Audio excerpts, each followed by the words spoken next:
right, ladies and gentlemen, what's cooking? What's going on? Welcome to tonight's tournament. It's going to be a casted tourney, so we're going to be casting a bunch of games here. And that's it. Taking it easy, resting the old man hands, seeing who wins tonight, seeing who the big dog is. A bit of a warm-up for this upcoming weekend. We have the World Championship on Saturday at about noon-ish. That's probably when the estimated stream will start for that, so it's going to be pretty damn sweet. All right. So let's just hang tight here. And cool. Talking to the players. And first match is going to be Dwarves Kislev, a hugely favored dwarf matchup. Hugely. 70-30, give or take, I would say. Hey, Dad. What's going on, man? How you doing? How you doing? Have I played Wood Elves? I don't really enjoy playing any of the elf factions. I don't know what it is. They just really don't suit my playstyle. Granted, I think I could do okay with maybe Wood Elves. Wood Elves are just have some really strong, simple Unga Bunga strategies, right? Like using Way Watchers with Prey of Anathramas, pretty mouth breathing. A little bit of micro and finesse, but you can take games off people. What do you think of the roster reveal for? I didn't even watch it. Yeah, I'll take a look. Later on. Maybe ask me tomorrow or on Saturday. I was playing Age of Empires pretty hardcore yesterday, so it's kind of out of the Total War loop, but I will take a look. Yeah, although High Elves you can monster mash. It's pretty fun, just getting like a dragon and a phoenix or something and going around and hunting shit, getting big breath attacks. Dark Elves to me are one of the harder ones. Ooh, this is going to be tough. Yeah, and it's Alexander Big Nuts here too on the Dwarves. That's a tough one. Bob is a very, very good player as well, though. So in this matchup, yeah, they're on Itza. Oh, man, how do you deal with that? Do you go Little Groms and try an artillery trade? I don't think so. I think Alexander's just going to go as wide as possible and just try and push his opponent down. Kislev, you could do... I mean, sleds in theory are good against dwarves, but with Grimdelvers, Iron Drake, Trollhammer torpedoes, cannons, you're just not going to have a good time. Okay, they're doing Hatchet's oil fields. That actually gives Kislev a fighting chance because it's such a huge map. So they can just go mass mobility, ping pong around, do all that kind of stuff. Oh, Bill, it's a little bit slower right now, but no, it's still active. I mean, when I host tournaments, we get between 20 and 40 people signing up on a regular basis. I'd say that's honestly better than a lot of other RTS games. But for sure, it's been a dry spell. It's been a slow period. What factions do you like in Age of Empires? Holy Roman Empire is one of my favorites. I'm trying to learn the Knights Templar, but I literally just cannot win with them. Byzantines are one of my favorites too. I really like Japan as well. English is probably my strongest civ, just because they're super easy. They're like the Protoss of Age of Empires is the English. Yeah. Dwarves versus human dwarves. No, Cathay is more of the human dwarf faction. Will someone find a way to defeat Anticity's Wood Elves? If we're talking the grand finals this weekend, those players will have done their preparation. Let me see who Ent is playing in the championship this weekend. So if we take a look at the brackets here, Anticity is playing Sipa. So Sipa is an extremely high-level land battle player who also dabbles in domination mode, and he actually got second place in the last World Championships. He just came out of nowhere and got second place and lost, I think, 3-2 in the finals against Anticity. It was like a very sweaty series. So he's having to play Sipa round 1, which is brutal. After that, he's going to then play either Attack Speed Enjoyer or Maximillionaire if he's able to win. Hard matchups. I mean, Attack Speed Enjoyer is one of the best Wood Elf players in the world for sure. He's very, very good at them. So there's some killers, man. There's some killers in this event. Absolutely. Absolutely. All right. Let's fire it off and see how this goes. So Hatchet's oil fields. Kislev is going to need to go like 4 or 5 dervishes out of the gates and grab every single objective and try and win on points. That is how you're going to do it. If you fight an open field, like straight up fighting, you're going to have a bad time. You need to triple cap everybody, or every objective against the dwarves here. Keep them off for as long as possible with cycle charging and harassing and diving. And then you're going to Helm's Deep on your back objective, the one that's between the 2 pillars here, and try and keep the dwarves from capping that. It's going to be hard, though. Yeah, I'm going to... there will be a video going up tomorrow. I'm going to record it tonight after the stream, and it's going to talk about the championship on the weekend. So it'll give you guys a preview of who's playing and, what's cooking with these guys. Here comes the dwarves. Doo-doo-doo-doo. The Dowie. They're going to go like double or triple cannon here. 100%. Who's on Cathay tonight? All right, let me read the factions that we have signed up for today's event. All right. So we have SFT declaration. All right. Oh, this is a different format. Okay, so tonight's tournament isn't SFT. It's a 2-faction tournament. So you alternate between 2 factions the entire way. Yeah, all right. So we got Slanesh and Tzeentch, Skaven Dwarves, High Elves Chaos Dwarves, Dwarves Skaven, Dwarves Coast, Coast Ogres, Skaven Empire, Kislev Lizards, Empire Bretonnia, Bretonnia Slanesh, Wood Elves Beastmen, Dark Elves Lizardmen, Nurgle Tzeentch, Tzeentch Dark Elves, Chaos Dwarf Tzeentch, and I think that's it for the tournament tonight. So those are all the dual factions you're seeing. So every game the players will alternate. Can a Little Grom even kill a Thunderbarge? Yes, it can. But the problem is Little Groms usually get outclassed. Not outclassed, but they get out-traded by Dwarven Cannons. Dwarven Cannons are cheaper and can really put the whooping on them. So yes, it is risky. It is risky indeed. Bob, we were just talking about strategy. I've been able to win it with Kislev only on maps like this. You gotta really just play the points. Yeah, no Cathay. Cathay isn't the most popular faction. Yeah, they're not the most popular in competitive play. They still do see some action. Like maybe we could see, like Anticity is the type, for example, who could cook up some very fringe Cathay play this weekend. But regardless, the World Championship, it's going to be pretty sweet. I'm pretty excited for it.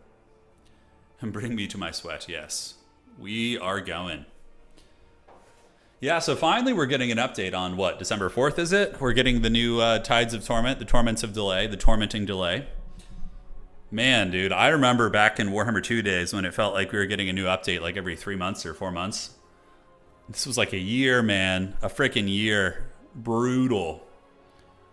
I'd love to see a Vampire Count Mirror Match tourney. That's just villainous, dude. Why would you wish that on anybody? Why? It's just, no, dude. That does not sound fun at all. Daniken is very good at Cathay. That's true. Daniken might whip out Cathay this weekend. Daniken's first round opponent in the championship is... I can copy and paste the brackets for you guys here. I'll just do it in the chat. I don't know if it'll work, paste properly, but let's see. Is that going to work? Oh, okay. Yeah, that pasted really ugly, but those are the matchups more or less. Sorry about that. But yeah, you can see who's playing who. Yeah, I don't hate the Streltsy line. Okay, I don't hate that. You know, because here's the thing. The Streltsy gun line can certainly mow down a lot of dwarves if they don't go artillery. It's basically in this situation, you're just going to be rolling the dice here, right? So taking a look at Bob. Bob is going to be going for a Streltsy gun line, which against dwarves is theoretically good. They have great weapons in melee and good armor-piercing shooting at range. The issue being is they get absolutely hammered by artillery, like just blasted into another dimension. But if the dwarves don't bring artillery, maybe you're going to be able to feast. We got the Wolfhearts over here as well, the Akshina Ambushers, and it is going to be a Kislev Ice Witch of Tempest with a bunch of Griffin Legion coming out as well. Yeah, this is Napoleon Total War. Welcome. So for the Dowie Battle Lines and Alexander Nuts, it's going to be a mass Vanguard. He's trying to compensate for his lack of speed with the Miners with Blasting Charges here. In the back, he's got Rangers and a little bit of artillery via Goblin Hewers. Yeah, we know he's a big Texas Total War. Yeah, Goblin Hewers, they do a shit ton of damage. Can definitely kill things like Things in the Woods and Chariots. Master Engineer with Smoke Bomb, and it is going to be a Lord, the Chad Dwarf Lord. He's very, very cool looking. So, Homeboy's going to be moving through Hashut's oil fields. It's funny, you like look at the industry the Chaos Dwarves have. They literally have like modern oil derricks and like all sorts of advanced like logistical like setups with their train system. And you're like, how could these people ever lose a war with all that? But you know, it is a fantasy universe, so there's all sorts of witchcraft. But on the sides, Griffin Legions, they hit hard, but are not the best AP characters, so they will be able to chew through the minor infantry with only their 18 melee defense, but still have to get through the 80 armor there. Yeah, the dwarves are really just doing a mass Vanguard because the weakness of the dwarves on a map like this is them getting triple caps really quickly. So he's trying to counter that by going with the mass Vanguard army. The entire dwarf army actually is basically mass Vanguard here. All over the place. All right, so the battle should be on soon. I'm not admin today, which I gotta say feels pretty good. We're just kind of chilling out. And yeah, that's it. Good luck, have fun. So the Streltsy are going to be deploying an open field, which I think is the correct play, because you have to contest the dwarves and not let them triple cap you. When the dwarves are the ones, You know, yeah, magical nukes, that's right. Yeah, there are magical nukes, all sorts of stuff. Wolf Hearts, I don't hate them. You know, using the pack trap against Slayers or, you know, overextending Dwarf units, it could be worse. So the Griffin Legion is going to cap this. They could then consider doing a big flank overload here, but it looks more like Bob is going to be playing a value trading build. He's going to want to be dropping the bombardments like the Hailstorm on top of the Dwarven shooting, like Ulthar's Raiders or the Rangers, things like that. The Walker Texas Ranger. All right, so the Streltsy are on their way up. One objective is going to be taken by Kislev, so points are now on the board. Probably leave a Dervish here, maybe take the Griffin Legion. You definitely should bring the Griffin Legion over here and hammer these guys. We do see the Wolfheart shooting, and the Ice Witch is going to move in, looking to drop a bombardment. Very dangerous moving up like this. Your opponent could have the Grim Delvers or something like that, but she's going to be moving in and doing her ice skating here, as the Streltsy gun line needs to start opening up here very, very soon. All right, Gyrocopter is called in. One Streltsy going to go over there to screen them out. They are Gyro Bombers, actually. And we do see the Gust of True Flight activated. Very, very cool. So when the Dwarves overextend here, you need to call it Things in the Woods. Things in the Woods will counter those units very, very hard. The Ice Witch is getting into combat, running interference on these units who are getting Last Samurai a little bit. And the Wolf Hearts are unfortunately line of sighting 2 shooting units. So a little bit of a micro blunder there from old Bob. But yeah, you know, Things in the Woods would be the ideal choice. But you could also use Griffin Legion. Griffin Legion will make work of these miners who are going to be pushing into the secondary line here. What's the best faction for beginners? Norska, Khorne. Norska, I think, is one of the more beginner-friendly factions who's also very strong. And they're about to get a huge update. So I would recommend that. Streltsy overextending on the Gyro Bombers right there as the Dwarves continue holding the line. The Streltsy positioning has been a little bit awkward, not going to lie. They haven't been able to rip too many cost-effective shots, and the Dowie lines are moving in, and now this is where it gets ugly. Cannons start to get called in, and the Troll Toll gets paid. But where is the Griffin Legion going? 1 unit around the outside, but Alexander Nuts is just going to be calling in the Grim Delvers. You could also do a big flank overload over here, take all your cavalry and go take objective 3. You're going to have to start doing creative plays like that, or else you're basically just going to lose the game here in the Kislev situation. All right, so Streltsy getting caught in melee. Bob with a bit of a micro blunder here does get his guns caught in melee with chaff units. Also being hunted by the Ulthar's Raiders, who are an armor-piercing great weapon throwing unit, so very nasty.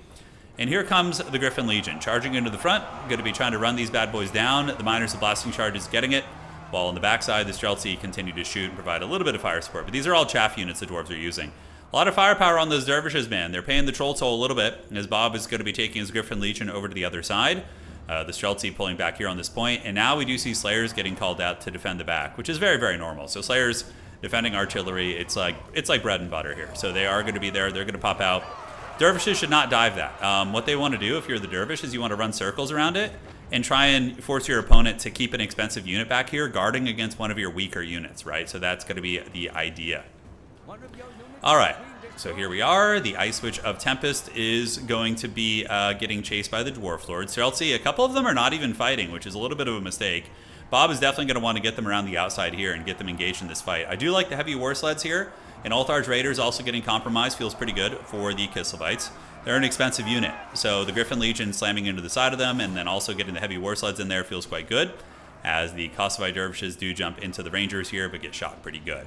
On the outside, Griffin Legion does make its way over, and you know, a little Grom call into the corner wouldn't be bad either. On this map, like a little Grom really deep set back here, keeping the Gyro Bomber honest would be quite massive actually, but the chaff units are going to lose to the Griffin Legion. Then the Griffin Legion, we don't know how long they are going to be lasting against the Gyro Bomber that is chasing them around in the sky. All right, Griffin Legion here running down the Goblin Hewer, which of course is manned by Slayers, but it takes a shitload of damage. The heavy war sleds marked by Ulthar, but they did do good damage. A couple Streltsy going to be cruising, and you know what? This is pretty decent trading from Bob back here.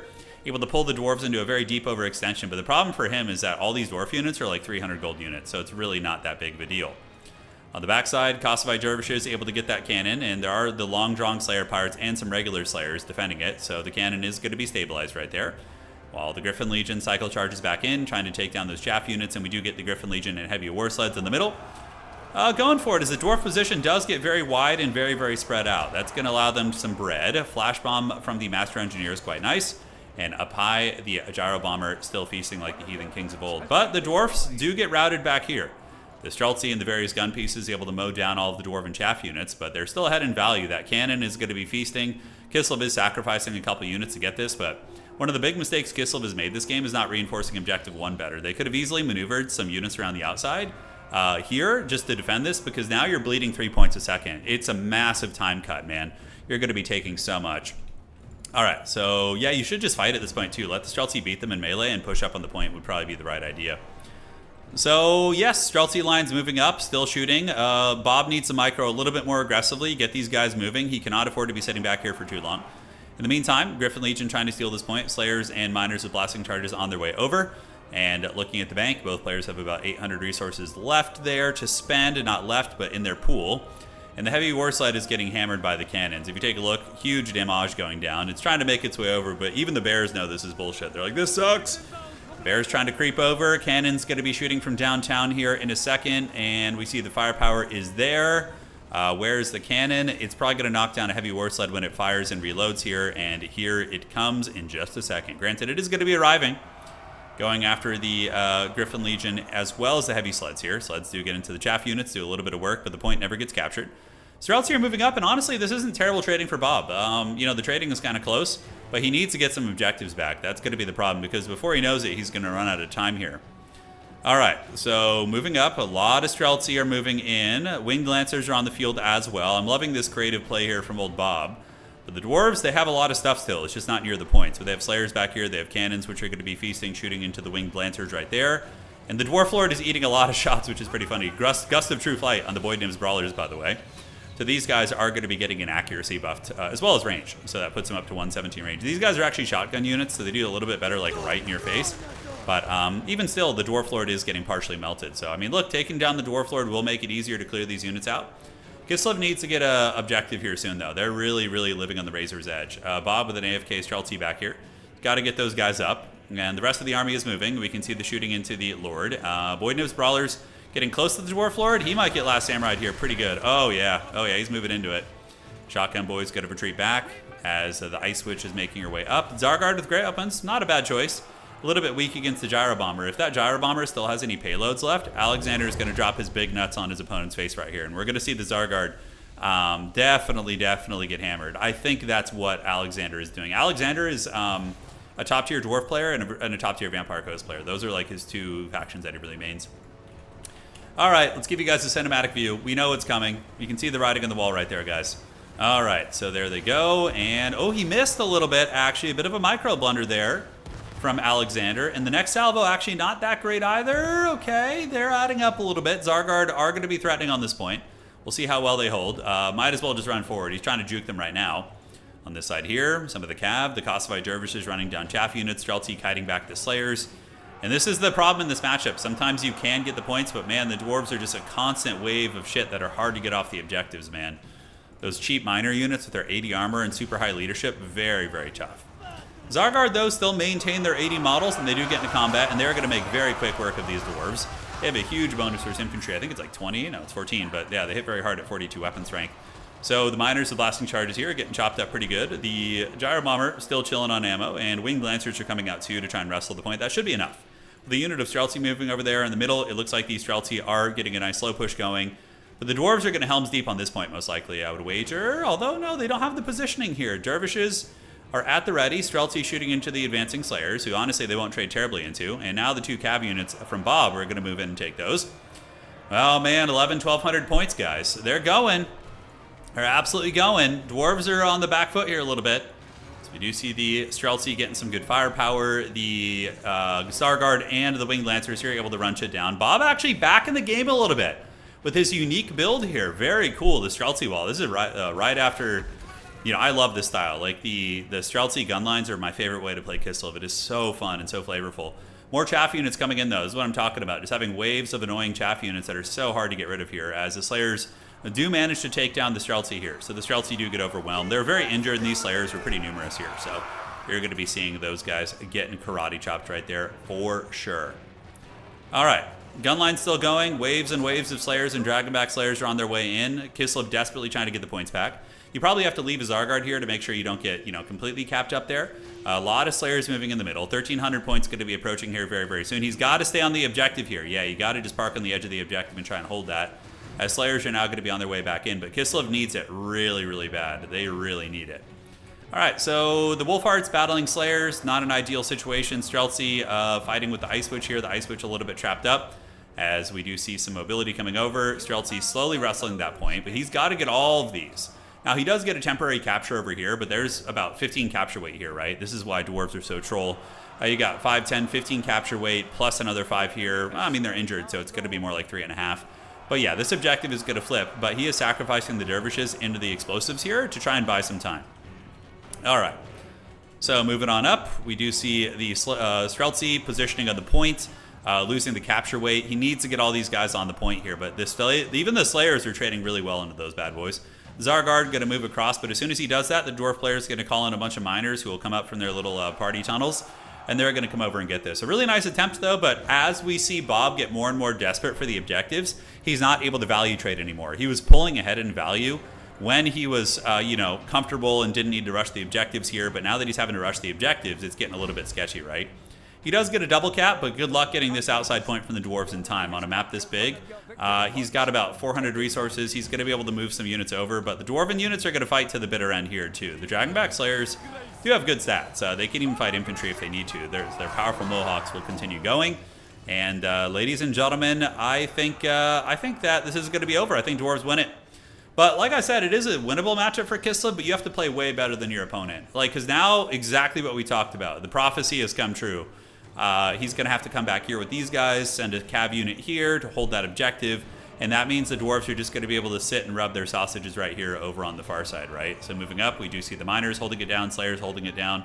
Kislev is just waddling desperately over towards this far side point. They do have a little bit more, 85 seconds to try and get this, so just around a minute and a half here, but yep, going to be tough. Zargard arriving, a fresh unit of Zargard here. We do see dervishes being called out to stuff the dwarves back that way. Dwarves still have a couple of chaff units, which Kislev would eventually be able to get through these guys for sure. But yeah, going to be very tough. They need to start shooting right now, I guess, or I don't know. It's tough. Do you shoot? Do you engage in melee there? Try and weigh them down a little bit. Kosovite dervishes coming in. Do we see any mobility? Maybe dervishes being called in here from Kislev. Kislev is now down into a couple thousand value too. So Kislev was actually winning the battlefield a little bit, but then they had to desperately start playing objectives. And, making desperate gambits in warfare can often lead to pretty dire consequences. So Zargard going to get melted, most likely by the bows and by the blasting charges, and the chaff units. The middle objective is in flux as well. And it looks like Alexander Big Nuts here is most likely going to be claiming victory here in this game as the miners of blasting charges surge forth. And we'll be able to clear out those chaff cavalry. Wolfhearts moving in. Wolfhearts, they're okay melee fighters, but not really good against armor. They're more of just a utility piece to trap things down, but I do like the Wolfheart pick. They're good against gyros because you can lock them down. On the back, dervishes coming out. Another Streltsy unit is going to be cruising for a bruising. Dwarves only have one objective right now, but this is only a matter of time over here. The dwarves very, very annoying. The one thing that Bob was missing was Things in the Woods. Things in the Woods are really, really good against dwarves. They're excellent at just chewing through mass amounts of chaff units. GG, well played. A good match, honestly. I think it was winnable for either side. Definitely a favored matchup for dwarves. I would say that's like a 70-30 matchup for the dwarves in general. But on a map like this, it gives Kislev a fighting chance because it's so big. But yeah, GG, well played. Fun game. Fun game indeed. So Streltsy didn't do bad. Some of them 1,200, we got 1,300 here. These guys got 2,000 value, which against dwarves is very impressive, actually. The magic, I don't know how good the magic was. Maybe the magic was a bit lackluster, but there's not really great choices. Part of me thinks that instead of going for a wizard, maybe do you just get a combat character? You get Kostalton on a bear or something. Yeah, it's a cursed matchup, Bob. I was telling you, it's 70-30, I would say. You almost won it. You would have had to play perfect to win that. And he can make a ton of mistakes and fumble. You have to play a perfect game and can't make any mistakes with decision making or micro. Whereas the dwarf player can just kind of, spam chaff units at objectives and win and, call it a cannon and put a Slayer on it. All right, GG, well played. So we're going to be going to round 2 in the tournament. I'm not playing tonight. No, we're just casting tonight. I want to kind of see what other people are up to. I've been playing nonstop myself in Tourney, so we are taking a bit of a break tonight here to see what is cooking. All right. So let's refresh this. And we're going to go look at the tourney, see what is up for the next round, and cool. So we got a couple more games wrapping up right now, and then we should be getting into the next match. Cast Beyond All Reason. I've never played that game. I've had a lot of people talk about it, but the 2v2 tournaments were really fun. Yeah, there was a broken combo that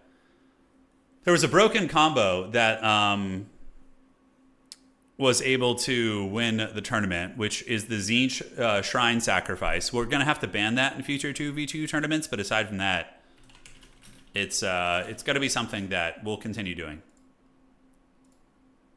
Okay. Let me look here. Beyond all reason, yeah. Is it called BAR? Is it on Steam?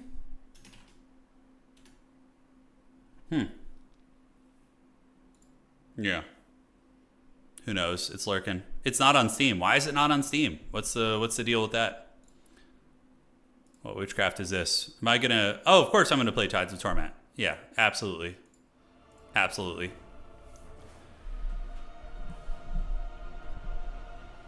The fact Tzeentch Shrine gets to hide in the back while the other shrines need to get in melee is the issue. That actually is true. I mean, if the Tzeentch Shrine maybe just generated Winds of Magic when it was in melee, that could be a good balancing mechanic to make it a little bit more fair. Because you're right, the fact that the shrine can just hide in the back and generate those resources, I didn't even think of that. That's very true. It's okay. Oh no, I mean it's been done before, Trizik. You guys played great. You guys were a very, very good teamwork, but it is OP. I wanted to give it 2 tournaments to see if it would be problematic, and it ended up being a little problematic because getting like 60 to 80 extra Winds of Magic is backbreaking, especially with high recharge rates and with Tzeentch's army ability getting spammed. It's really busted. Yeah.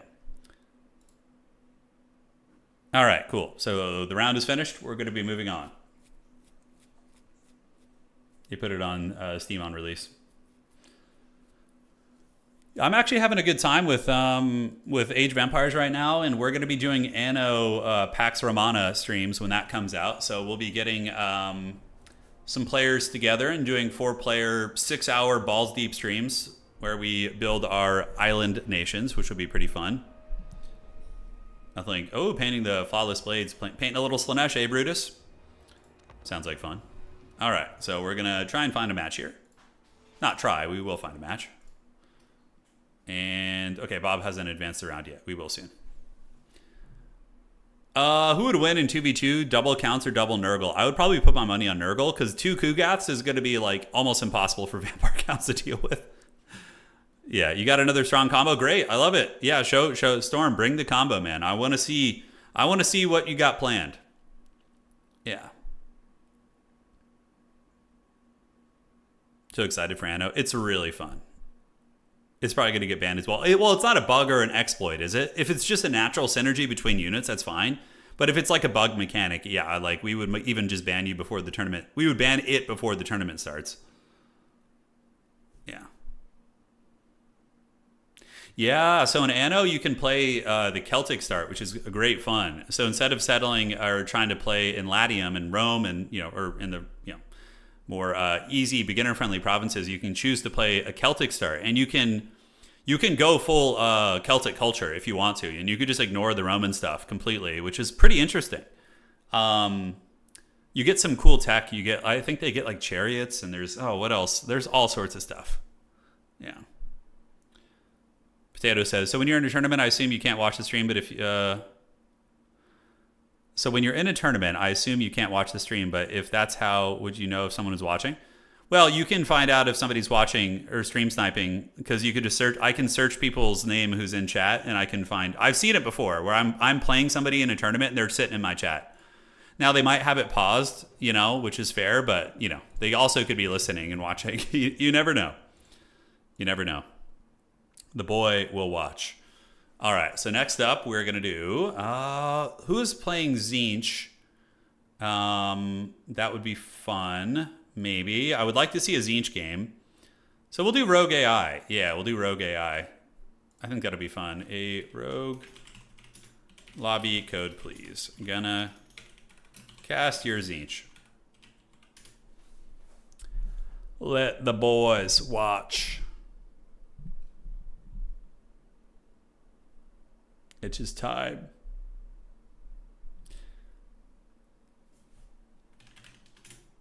Okay, so we got a Tzeentch game. I'm not sure what they're playing. Tzeentch is really, I think, not even considered to be super powerful right now. So we're going to go to the website here.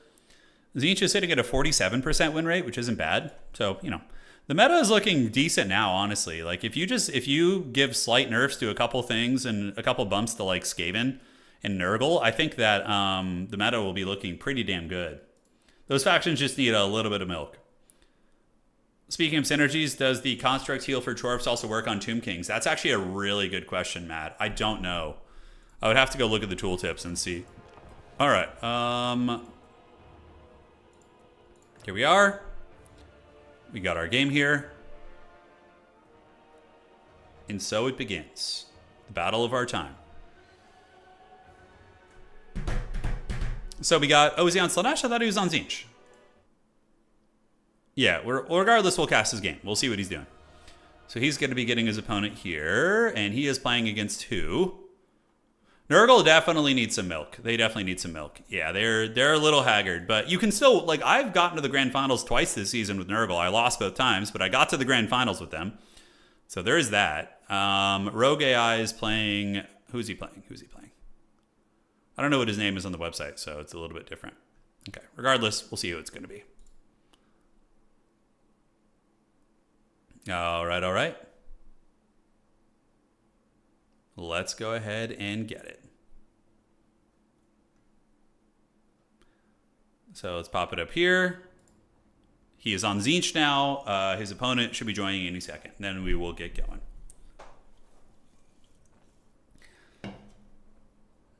The Glockkin deals.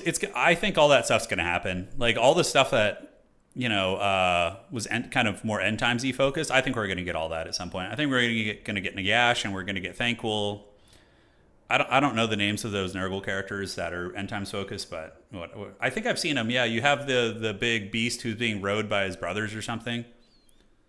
Yeah, Nurgle's very much an underdog faction in land battles, even conquest. Yeah, Tzeentch is well, I think, land battle and conquest have a little bit more room for cheese, in my opinion, because they weren't really designed with competitive RTS in mind, right? They were more of a supplement to a campaign-focused game, whereas this game mode was designed for competitive RTS. It's going to be by somebody who also is a big competitive RTS guy. If you guys have ever heard of Nakamura RTS, he streams on Twitch, has a YouTube channel, mainly Spellforce, Age of Mythology, things like that. He used to work at CA, and he created Domination Mode. But he's a huge RTS guy, very high level at most RTS games he plays. Guy's a true Chad. Yeah. All right, so I don't know who he's playing, but we'll find out. We will find out. Thinking about doing a campaign, actually, which is something that's forbidden and old, but I was thinking about doing a campaign for some of the new stuff. Would you guys be interested? I know there's, stronger campaign players out there, but we would have some fun of it. Maybe we could do some edited episodes, things like that. I played Spellforce with him. He's cool. Oh, Nakamura he's a great guy too. A really good sport. But he created this competitive game mode for Total War, which was able to basically give us a competitive community. Because before it was a little bit, glue and tape holding things together with like player-made rules. But yeah, you guys want some campaign action? All right, I haven't played a campaign in so long, by the way. I wouldn't even know what to expect. We could also do a head-to-head campaign, like a recorded head-to-head, which would be fun. Who would be best at fighting in there? So what do we have? We have High Elves, we have Slanesh and Norska. Probably doing like a Slanesh Norska infighting campaign would be the best, right? I don't know. Or maybe the High Elves versus Slanesh? It would be one of the new ones. Yeah. Be one of the new ones. PvP campaign. I would be down for some PvP campaign action, man. Yeah, I get old Pwn Dog in there, the Dark Lord. Him and I haven't played a campaign in probably over 2 years. Let me see. The last campaign I think literally I did was over 2 years ago, if not more, on the channel. It's been a long time. Are Chaos Dwarves good? Yes, they're a solid faction. They're a little bit one-dimensional in some of their good units, but Chaos Dwarves flavor-wise are a huge win. They're really powerful in campaign from what I've heard, but also in multiplayer, totally viable. I've seen Spellforce. Yeah, I don't know. I haven't tried Spellforce before, so. No, Benny, I definitely didn't do any last year. Slanesh versus High Elves? Yeah, Pwn loves High Elves too, and I would play some Slanesh 100%. I'd have to learn all the mechanics though. I would have to learn them all. Pwn Joey Chestnut. You posted the stats for the Dreadmaw in general chat. Got it. Let me see if Blood Penguin's around. One of the his opponent may have gone AFK. Yo yo.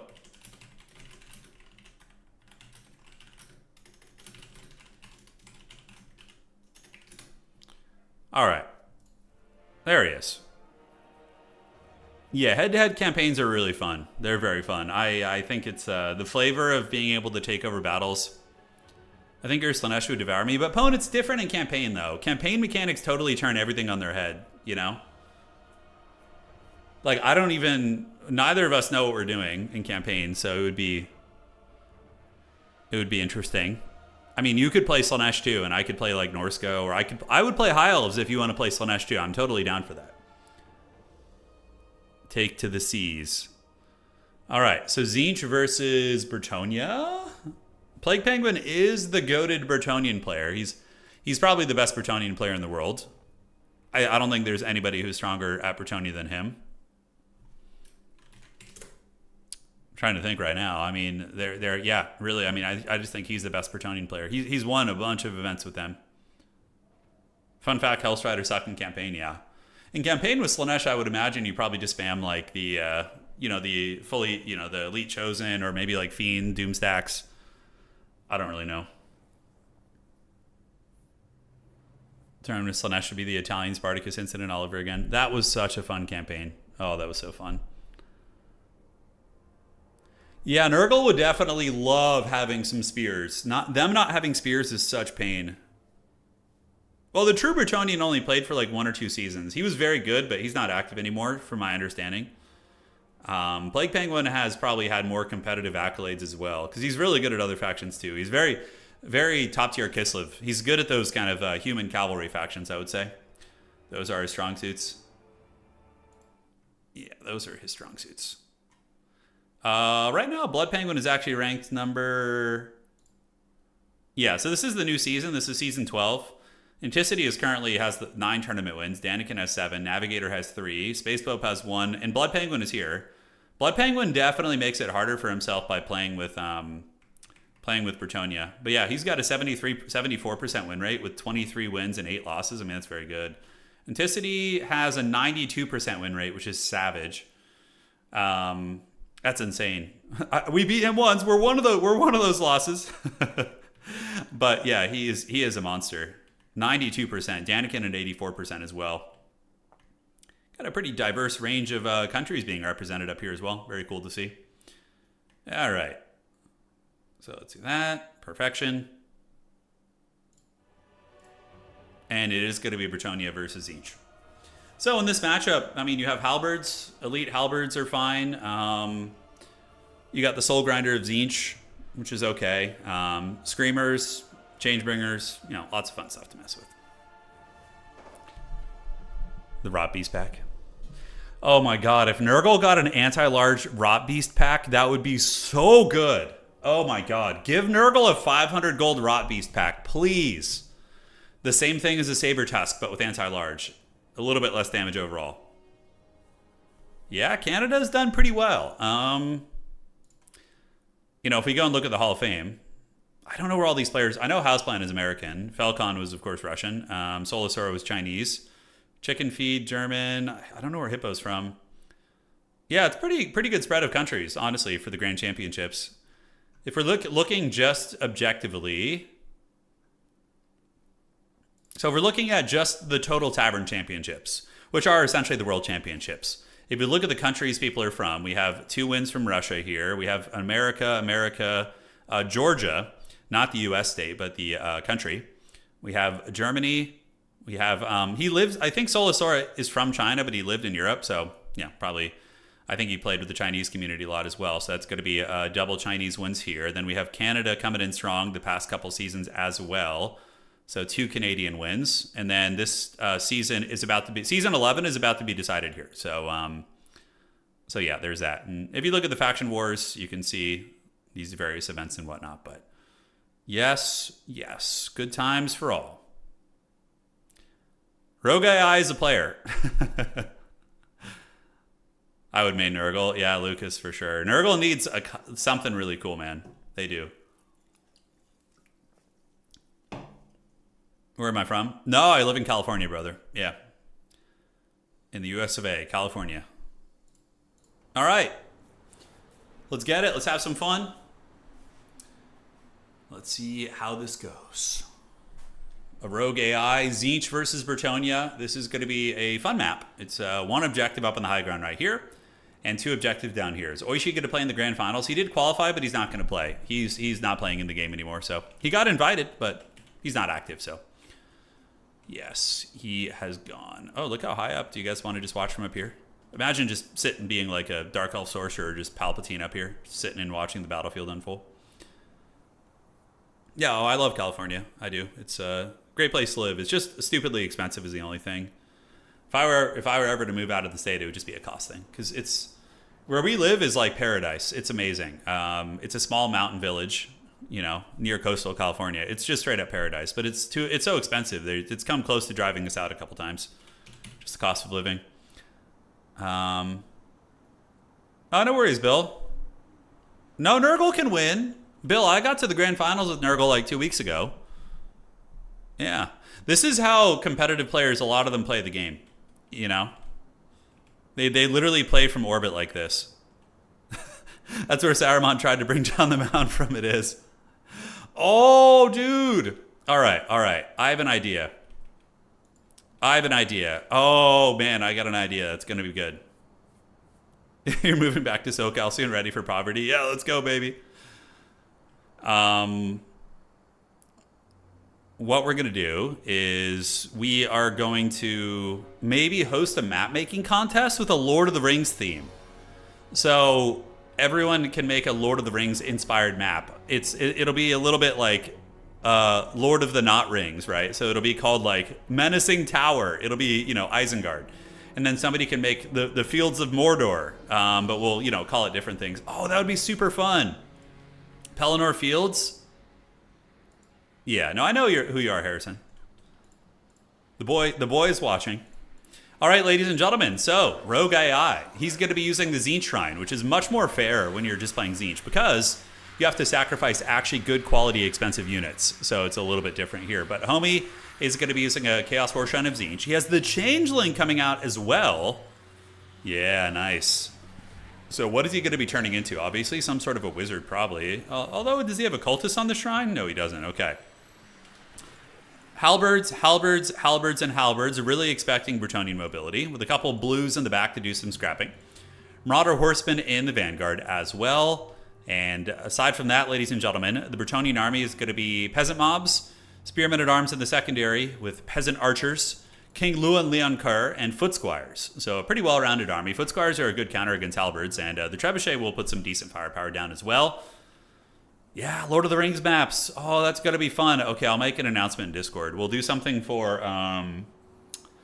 yeah, we'll do maybe a competition ending around the end of November. Okay, I'm going to straight up record a video tonight. We're doing that. Lord of the Rings map making competition. So, yeah, and then you guys will put up the video, and then you guys can vote on the winner, and we'll do like a prize pool or something. I think that'd be very fun. No, the Changeling did get fixed a little bit. His cost is now relative to whatever you transform him into. So if you make him into Tretch, he's dirt cheap. He brought magic. He brought Tzeentch's Firestorm on this guy. What the hell? So the Changeling has just been brought as a caster for now. So wait, is the Changeling going to use all of his Winds of Magic and then transform later on? That's kind of a forbidden tech. I don't hate that. All right, guys. So the Changeling is going to be cruising up. On the low ground, the Marauder Horsemen going to be grabbing the point here, as we do see King Luan chasing him down here. A couple of the mounted horsemen here do get taken down by the cow launcher of Bretonnia, the trebuchet. Yeah, so I suspect he might... Okay, he's doing... Oh, he's going to do Tzeentch's Firestorm and build up the shrine. Oh, he's sacrificing the blue horrors to Tzeentch's Firestorm. Oh, shit. But look, in domination mode, in 1v1, that's way riskier because you're basically losing 2 full units on the field.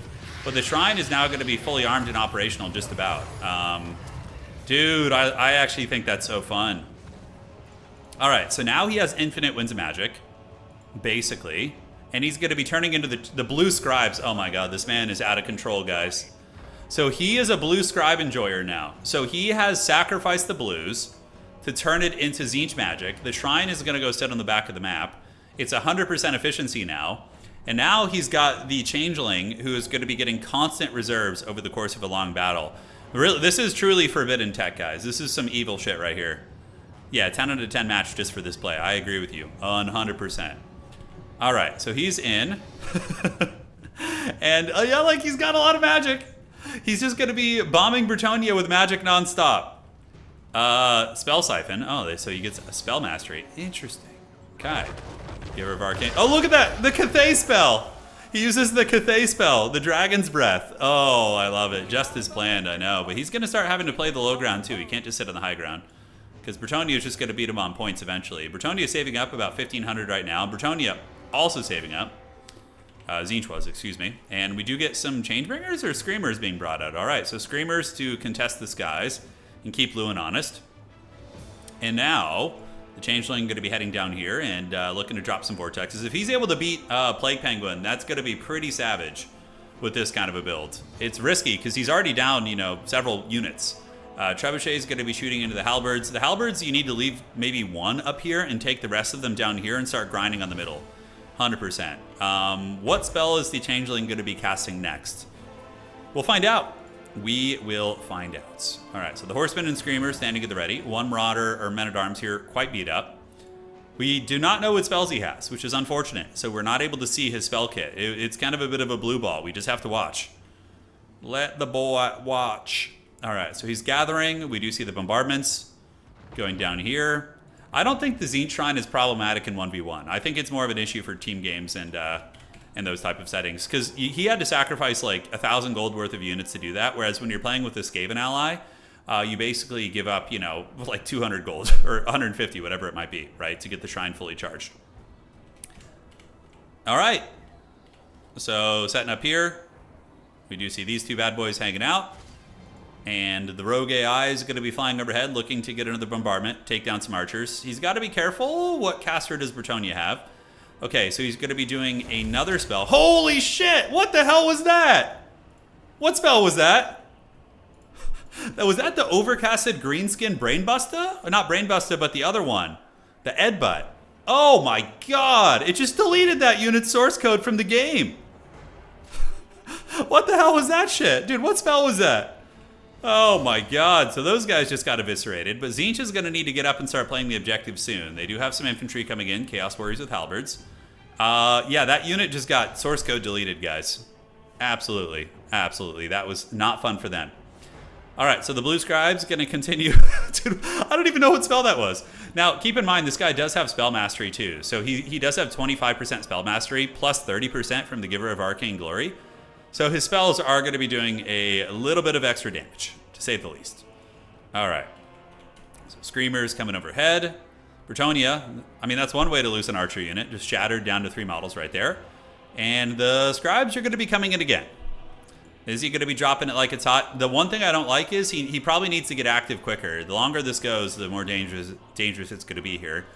Screamers flying overhead, maybe going to be attacking into Lewin, and we do get the Dragon's Breath attack. So that's another archer deleted. Source code gone. Oh my god. Oh man, dude. I love it. This is hilarious, dude. Alright, Pegasus Knights coming in to try and win the Air Force fight as another archer does get karate chopped right there. So those guys are going to be in the trash. Now remember, every time the Tzeentch player casts a spell, it's giving him a new random spell. So he's basically rolling the dice. There's a ton of RNG involved. He could not get a damage spell. He could get all buff spells, a couple of other things like that, right? So it is a little bit sketchy in some ways. All right. Wife gave you a look on that blast, yeah. She gave you the death stare, huh? All right. So Chaos Warriors are now going to be cruising up. The Shrine going to be hiding in the back. Forsaken are going to make their way in. And even still, the value trading is kind of close. The Trebuchet has been pounding down some of the Halberds. You have to remember, these Bretonnian units that are dying are not super good quality except these ones. We see the first actual valuable casualty here, which is going to be the Foot Squires getting nailed. And Tzeentch is going to have its ultimate army ability. Arcane Surge activated as well. That is the Tzeentch army ability, which is going to be giving him power recharge and reserves. This guy is just having a power fantasy right now. He's having so much fun. Just like rolling the dice, getting a casino lottery of spells. Bretonnia actually going for a triple cap, calling in Knights Errant, Knights of the Realm, but 2 halberds will easily fend this off. You don't need 3, even 2, although some of the blues might get charged here. We're going to have to see. I mean, he could roll Fate of Buna, different things like that. Who knows? And we do see the halberds hanging here, here, and here, and it does look like the knights are going to be charging into the blues, and they do get a nice charge there. Hunting some of those gremlins down to their deaths, which I think they actually might take some fall damage. I think those guys took fall damage. Yeah, they took way more than they normally would, because some of them flew down the cliffs and actually took fall damage there. Oh my god. All right, guys, Chaos Warriors going to be hanging out. Pegasus Knights there. But remember, Bretonnia still has the points advantage. There will come a time where the Scribe Master is going to have to advance, and will he be able to break the Bretonian lines? This is the #1 ranked Bretonian player in the world, probably, so he's not going to make it easy for him when Tzeentch eventually decides to push. Pegasus Knights also will dominate Screamers in combat. I mean, Screamers fight back, but they're going to take huge casualties. Although they're not Royal Pegasus Knights, so it won't be too bad. If they were Royal ones, it could be worse, because the Royal ones do magic damage.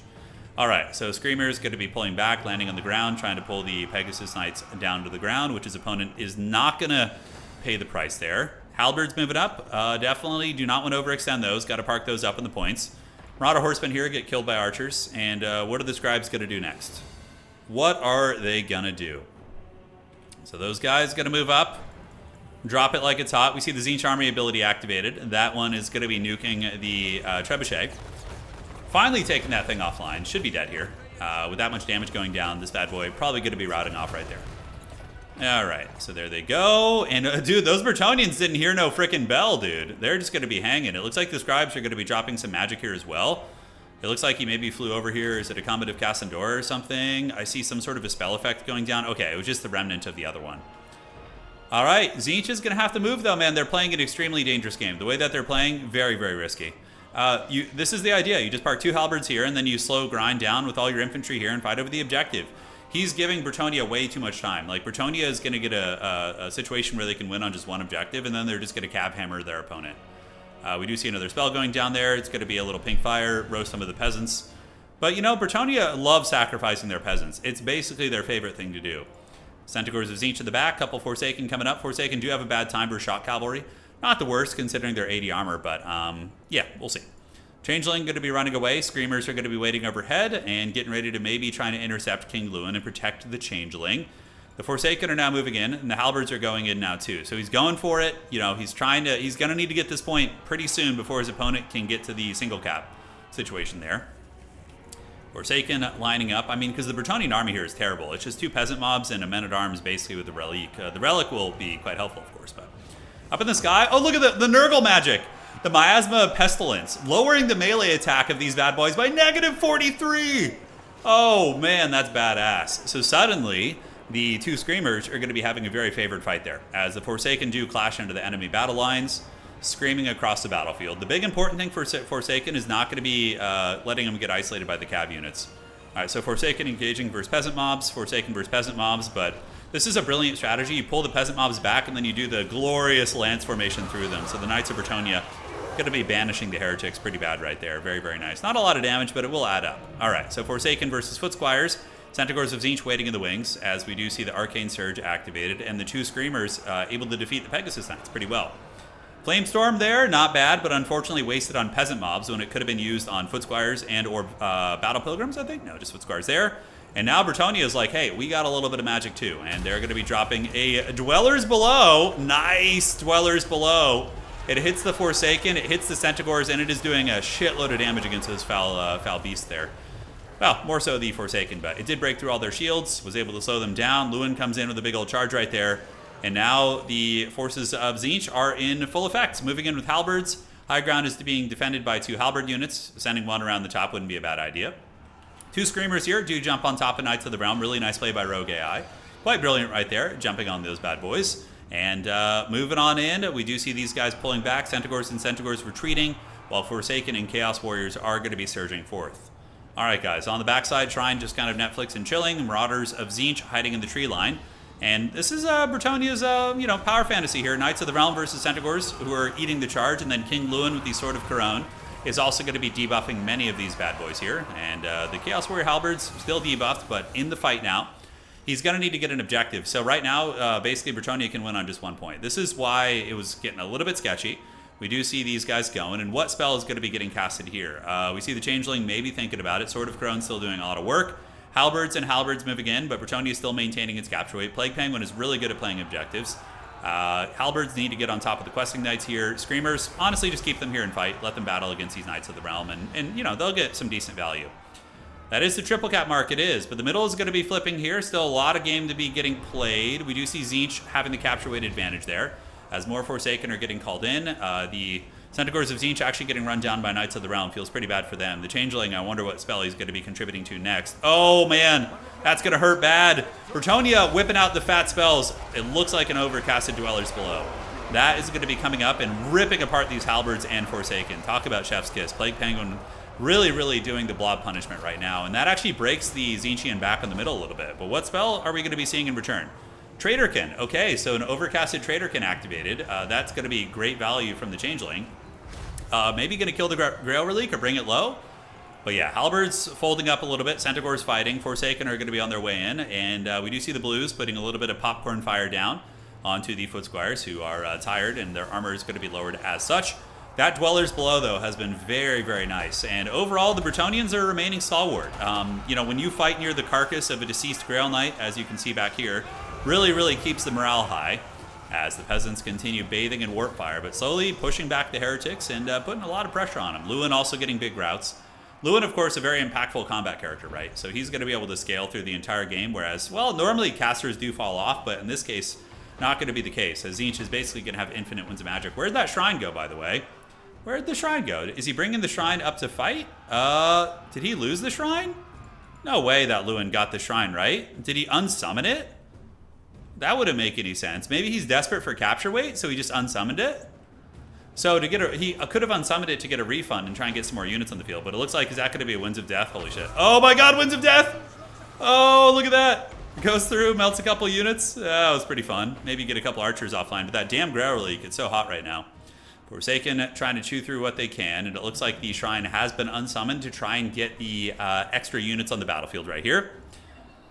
There goes the Arcane Surge for the reserves. That's going to give him a little bit more spellcasting power. No, he did not unsummon the Shrine. The Shrine is moving up to fight because he needs it. I mean, the Shrine does have AoE buffs.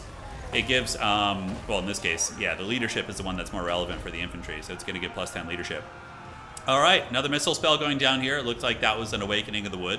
Going to be nuking these two bad boys. Up on the high ground, we do see the cavalry trying to screen it out. Rogue AI needs to move his halberds in to intercept here. Definitely needs to be aggressive on trying to push them off the point. Otherwise, Penguin is just going to park 2 cav on that point and put a capture weight threat on it, which is going to be very, very troll. Bretonnia looking a little bit raggedy, for sure, but, you know, they still have King Lewin. Currently, we're getting to 1,400 points. Tzeentch has not been able to get this one, and we don't see any attempt to play the high ground. When you're at 1,400 points like this, you got to play desperately. He's going to have to play the high ground point here. But yes, Centaurs and Screamers and Blues still fighting it out on the point, but it's not going to be enough. The Sons and Daughters of the Lady have been able to match the value of Tzeentch, but also you know, held the objectives. And the Bretonnian Cav are going to come over here and most likely be able to threaten a steal on the high ground objective with their Knights Errant and their mobility as well. So very, very nice play. Now, the thing about this build is the Tzeentch magic build, super fun. I love this build from Rogue AI, by the way. Very fun. In this game mode, in 1v1 Dom, where you don't have an ally to provide you with cheap infantry, and also you have to cover more battlefield on your own, it isn't quite as strong because it's still viable and solid. You know, competing with a player like Plague Penguin is very, very impressive, right? But the thing is, you lose 1,000 gold worth of infantry, and you also are spending about 1,300 gold of your shrine to not be engaged in the front line. So you're kind of playing the battlefield 2,300 gold down in the beginning, which you then have to compensate with your magic spam. Whereas when you're playing with a Skaven ally, you can sacrifice Skaven slaves or, you know, peasant mobs, whatever, and then your ally can compensate a little bit more and cover the objective play. So pros and cons. Really, really fun match. It was so cool to see the different magic usage. 4,200 on that bad boy. I was able to get it done, but yeah, great game. That was very fun. All right, so GG.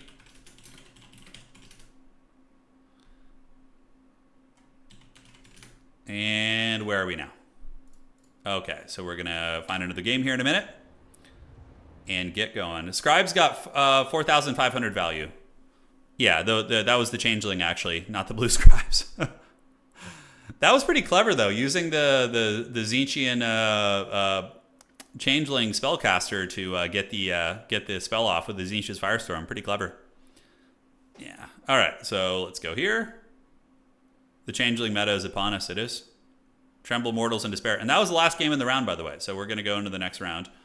So far, undefeated players: Alexander Bignuts, Blood Penguin, Attack Speed Enjoyer, and Max Millionaire. Yep.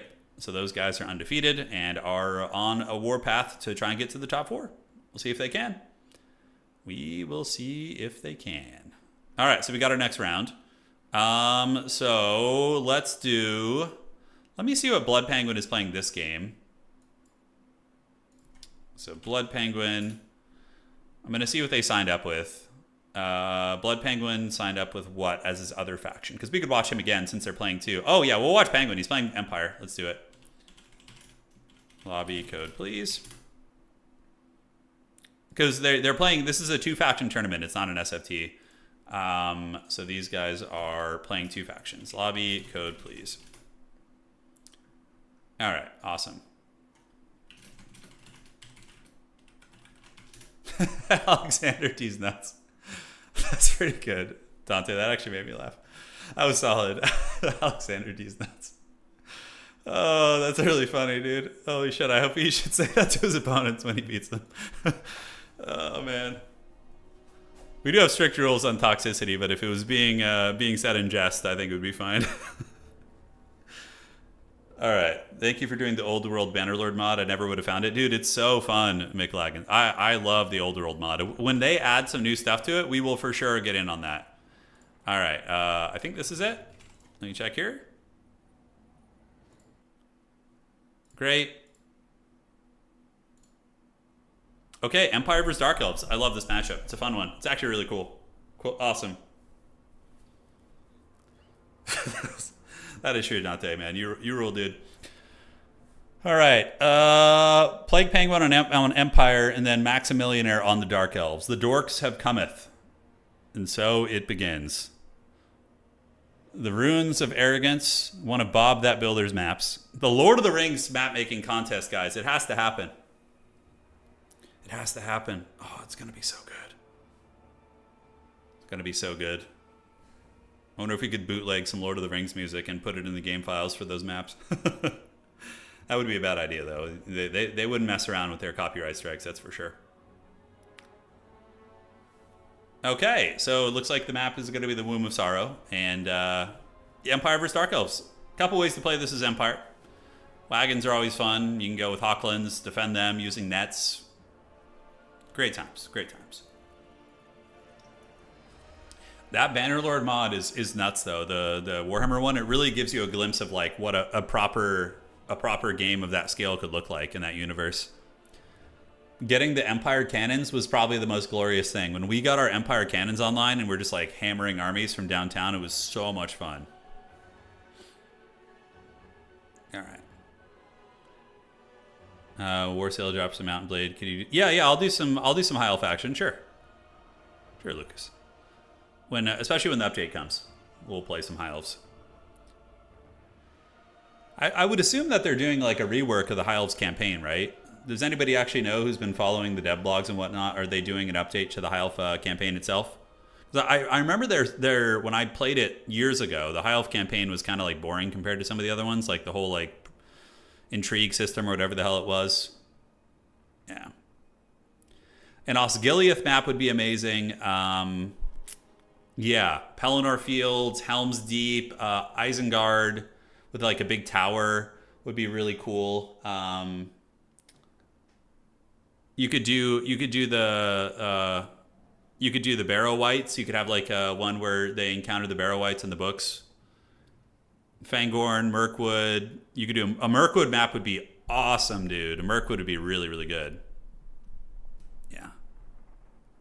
The new Sea Guy campaign doesn't take territory normally. Oh, cool.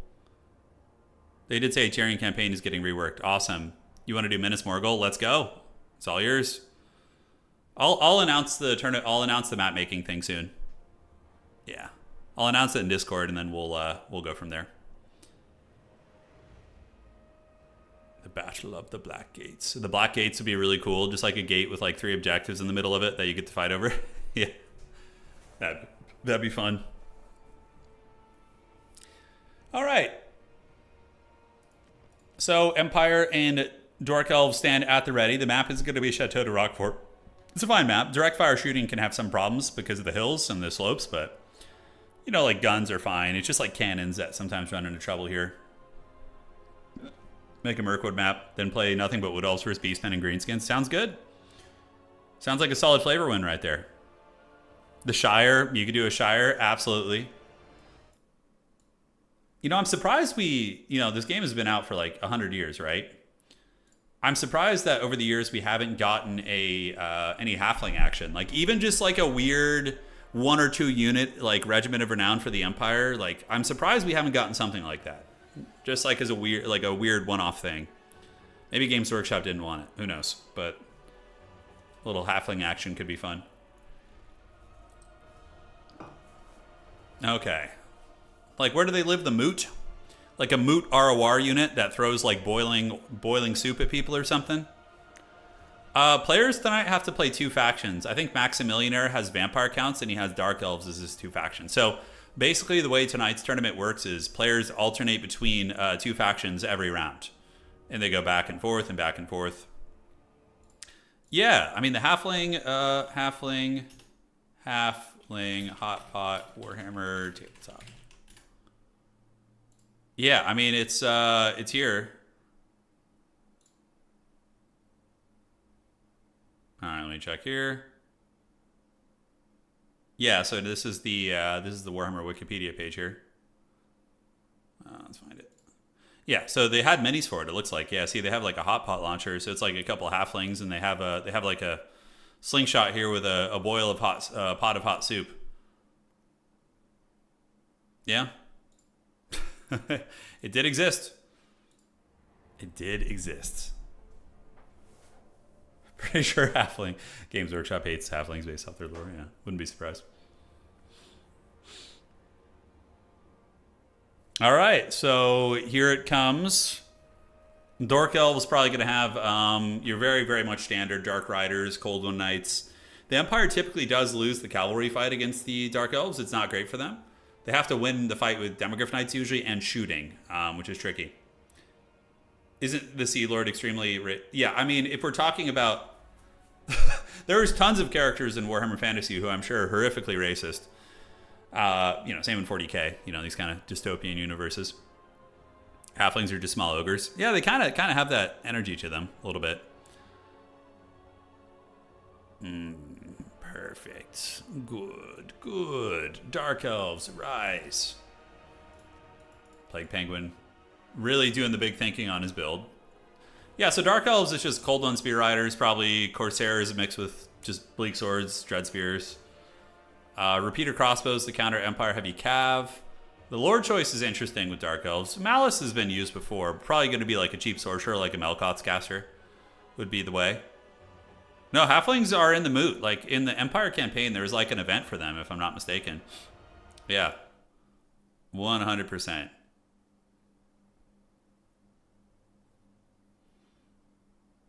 All right. Check this real quick. Make sure we're on the right map and everything.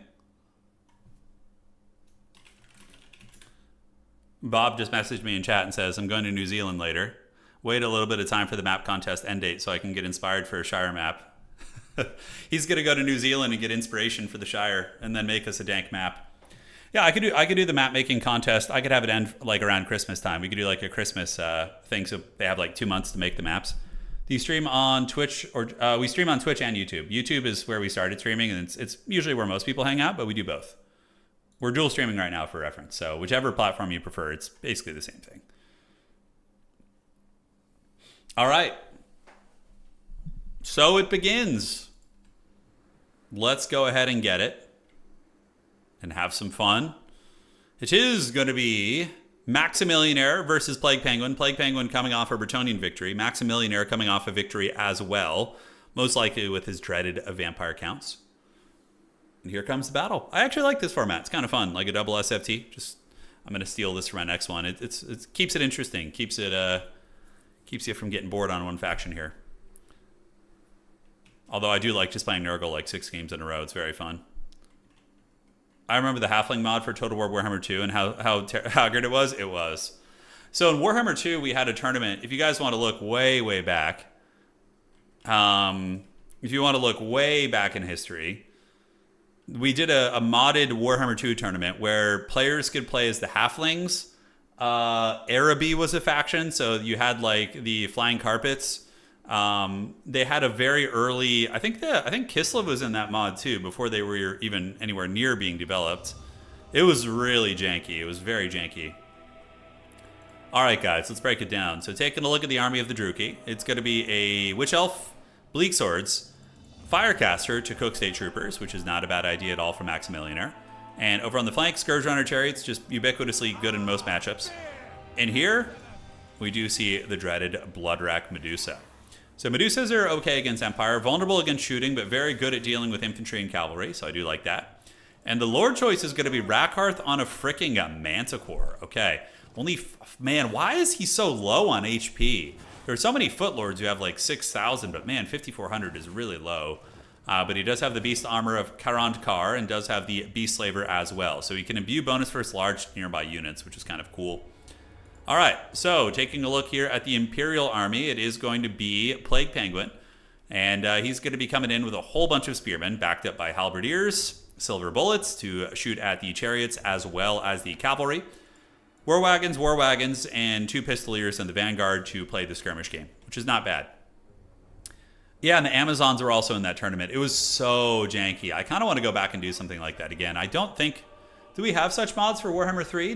Can anybody check right now and see? Yeah, if we have like added factions mod, because I would be super down to do a really janky tournament where we just have the modded factions battling it out, you know? They're not going to be balanced at all, but it'll be really fun, I'm sure.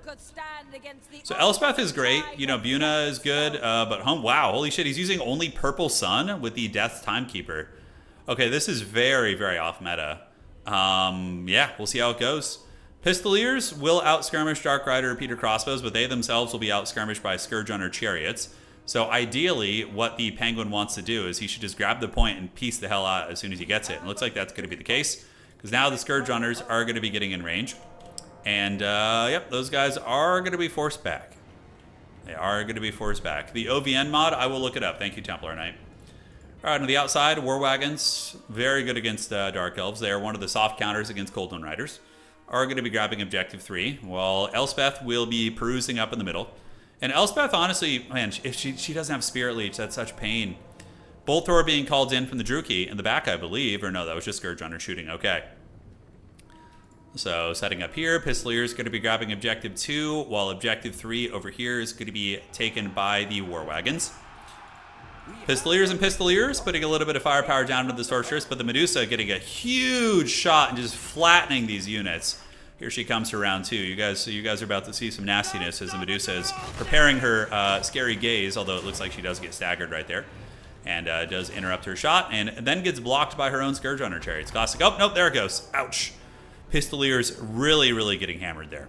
All right, advancing up. Hawkland Long Rifles, putting firepower down and getting great value. Hawklands have been pretty good against Dark Elves for a long time. And the Hawkland Long Rifles are able to really melt a lot of HP off that Scourge Runner Chariot right there. And Elspeth with her Purple Sun. I mean, I think he's using Purple Sun to try and counter the Coldwind Spear Riders, would be my guess. We will have to see. All right, moving on up, we do see Spearmen, Halberdiers, and more Spearmen going to be gathering on the outside. Bleak Swords do defeat State Troopers in combat, but not by much. A Halberdier might actually be able to hold, as Grenade Launcher is going to be called out to start nailing this point, and Maximillionaire is going to be getting the Wrath of Sigmar now. As the Grenade's going to be setting up shop, these Dark Elves are like, oh, this isn't so bad. Who said war was terrible? And then like, oh, God. Grenades come in. A lot of HP lost. That's going to be about 40% of the HP on that unit.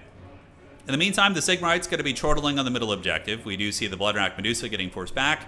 Elspeth following closely behind as the Witch Elves and the Corsair Infantry are not being engaged. Grenade Launchers just absolutely ruining the career of these Bleak Swords right here. Those guys are being sent back to the Shadow Realm.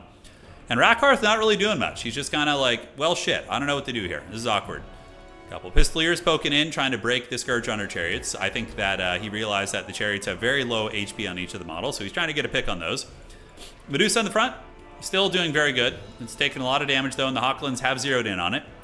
So the Chad Hawkland long rifles have found their target and getting the Medusa pretty low. 3,300 HP on that lady, and Dark Elves are one of the factions in the game that probably have some of the worst healing in the game. They have healing via Soul Stealer, and of course, Hydras can heal, but aside from that, the faction, when they take a beating, they take a beating for sure. Alright guys, so on the side, Blackheart Corsairs waiting in the wings. We do see the Hawkland long rifles unleashing yet again.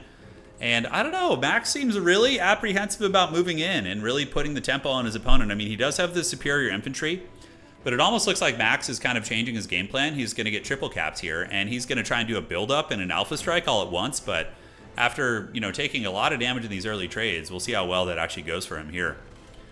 All right, so moving up, War Wagons, they've set up. I love War Wagons. I use 2 of them in tabletop. Well, sometimes 3, but I have 2 of them fully painted. But the War Wagons putting some firepower down on the Scourge Runners as a couple spheres make their way across. I wish Wagons in tabletop hit as hard. I mean, they do have some decent shooting, but this is next level here. On the backside, Bleak Swords are shattered and running. Coldland Spear Riders are going to be on their way in. And the War Wagons are outtrading the Scourge Runners at this range. Normally, Scourge Runner Chariots would probably outtrade War Wagons with their range advantage, 130 against 150. But the Wagons were able to close the distance, and at that point, they're going to trade very, very well.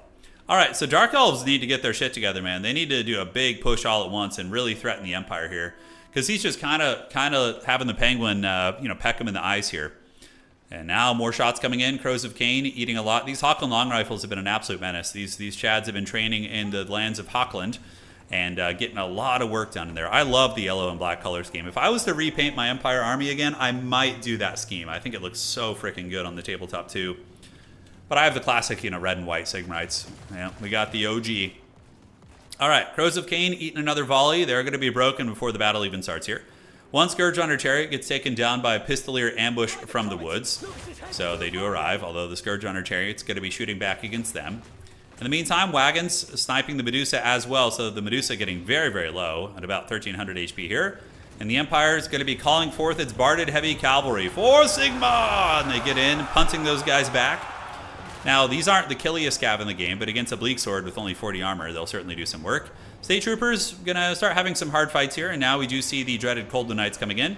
Silver Bullets able to zero in on them a little bit. You can see they draw a line of sight there, and some of the Coldland Knights are going to be getting picked off. Plague Penguin, I feel like, would be really good at historical Total War games. The factions he plays and the way he plays them, very, very menacing. Dark Elves with a full collapse, though, and this could get ugly now. I mean, this is where Maximilianer needs to come back. And he might, because he's going to win this fight. He's probably going to be able to win this fight. He's going to win this fight and then collapse on these guys, potentially threaten to steal this objective. In the middle of the Empire, though, doing a little bit better. Burning Head going down, and we do see the Silver Bullets getting cooked, but able to dodge it.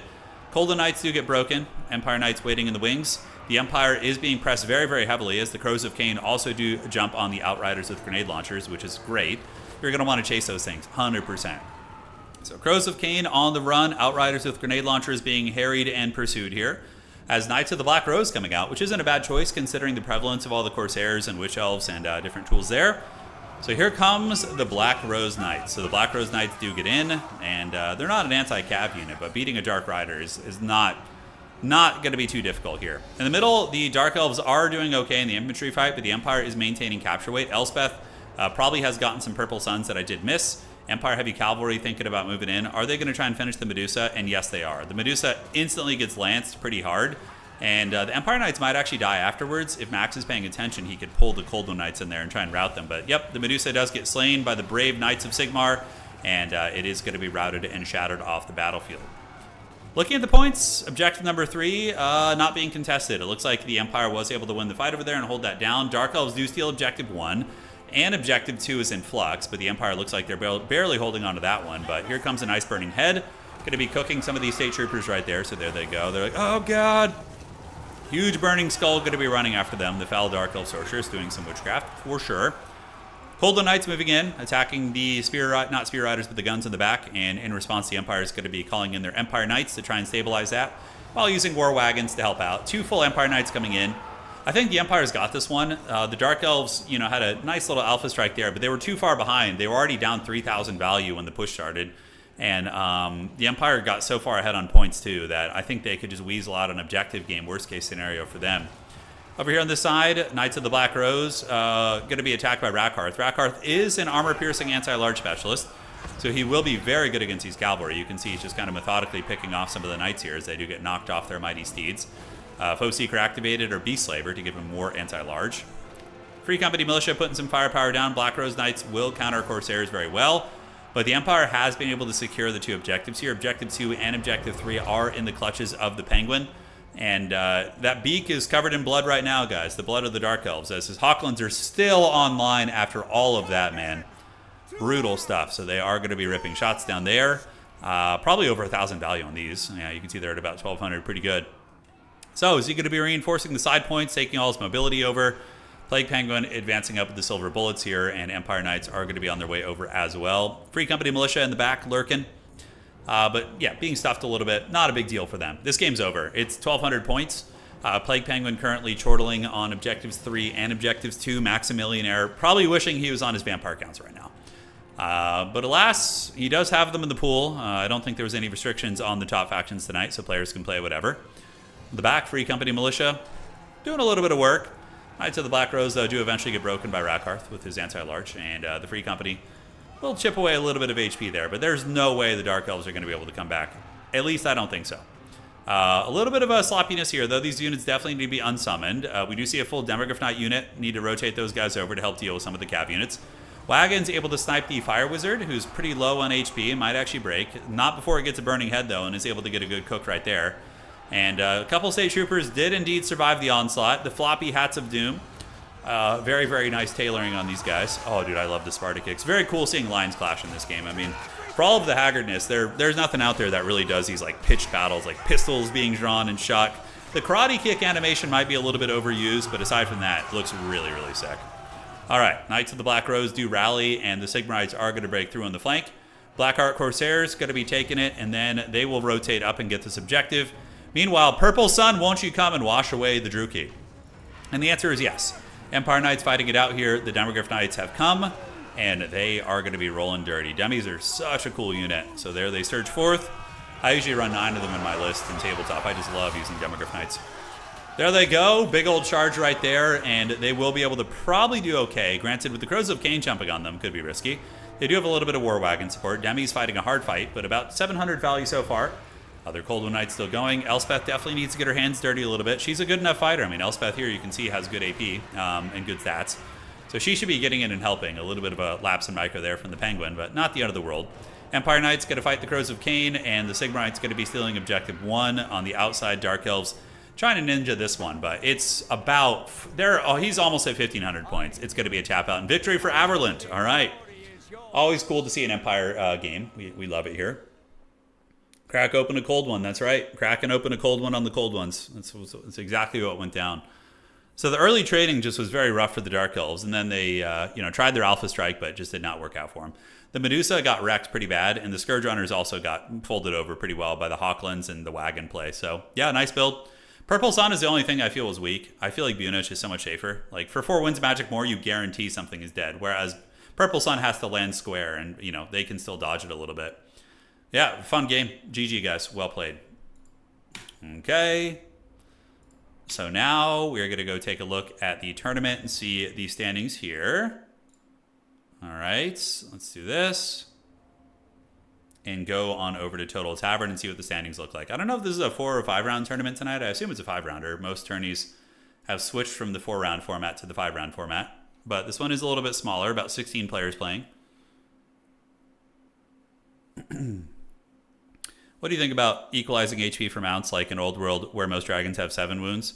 I mean, I think that dragons and mounted characters are a little bit OP in Warhammer the Old World. They need to be nerfed. Yeah, I don't know. Hopefully Games Workshop won't, slap them with the limp wrist in the future. Because I really want to get back into playing Old World, but the meta is just so lame. It's like Cathay dominates everybody or monster spam list. That's basically it, Cathay is really OP in the tabletop game at the moment. All right. I'm sure the Cathay players in this were like wishing they were that strong. All right, a couple games to wrap up, and let me see if this is a 5-rounder or a 4-rounder. It looks like it's a 5-rounder. Great, so we are going to be doing 5. And then we'll have our semifinals and our grand finals after that, where we can feast.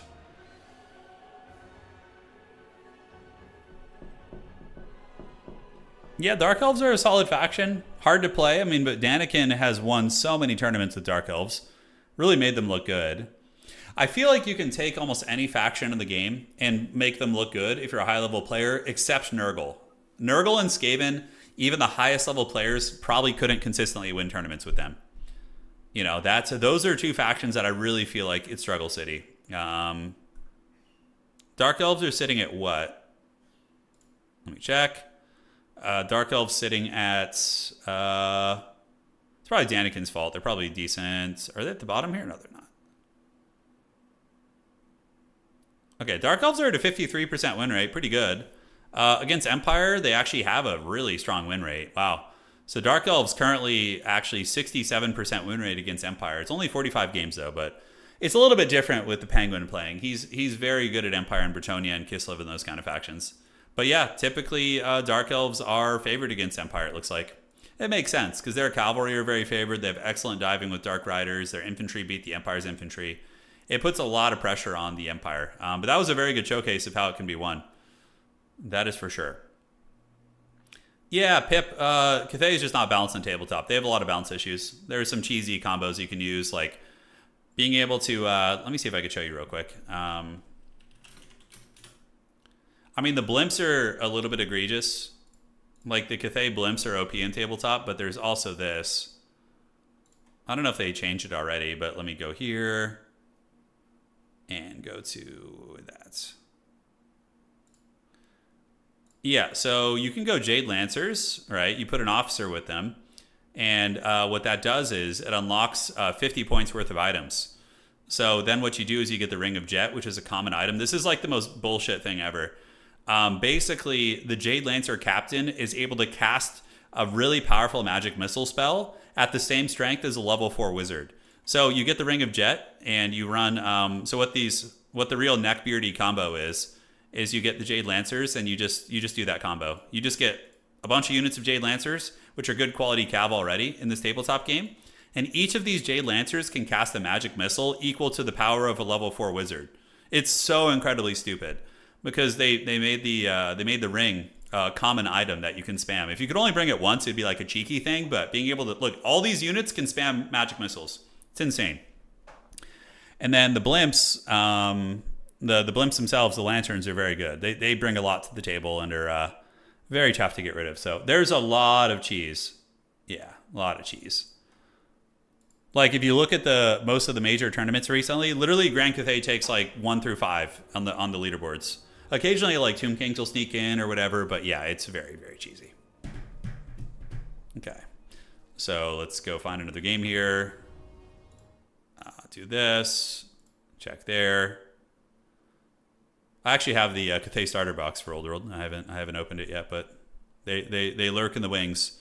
I would probably wait to invest in a Cathay army until there's a balancing patch, because they're for sure going to get nerfed. It's just a matter of when. Games Workshop moves really slowly with their balancing, so it could be a while. All right, Alexander Big Nuts and Attack Speed and Joy are finishing up their game right now. You can see these guys are wrapping it up. Potatoes Devil with the unfortunate buy round, but we will be going into round 4 here soon. Yeah, I'm looking forward to all the new stuff for multiplayer, man. We need it. It's been a while, man. It's been a while. Yeah, Cathay, like, it bums me out. The Empire is so awful in tabletop. Oh my god, they're so bad. I play the Empire. I've brought them to tournaments. I think I played the Empire in 3 tabletop tournaments. And I mean, sure, I was able to have winning records, but it was just such suffering. When you play against players with other tuned lists, it's so bad. Yeah, it's so bad. But the Empire looks cool, at least. You have the floppy hats, you got the style. Like, they gave cool army rules to a bunch of different factions, but then they're just like, when it comes to the Empire, they're like, you guys don't get any army rules. You're just, Stained. Oh, dude, I grew up listening to Stained for sure. What's that album called? Something Gray? 14 Shades of Grey, yeah, was the album I remember listening to when I was in high school, 2003. It's been a while since I could. The Outside was a catchy song. Mud Shovel, I remember that one. Yeah. Yeah, the known list is all right, Wenda, but you're not. I mean, show me the known list actually winning tournaments. I bet you like an actual competitive tournament, not like some in-house RTT with like 8 of your friends or 8 friends who play locally, but like a legit tournament. I don't think you're going to see Empire performing anywhere. Yeah. Empire's balanced in this game. Empire's great in Total War Warhammer. Like, if you want the Empire experience, you're in the right spot. They're very fun to play in this game, very rewarding, and pretty balanced as well. Yeah. It's a great faction to play. All right, so let's see if we are ready. Warhammer 1, yeah, Empire. Greatswords used to be cracked in the old game. Greatswords were actually really good. It was nuts. All right, guys, I'm going to go refill my water. I'll be right back, and we will carry on our Wayward Son.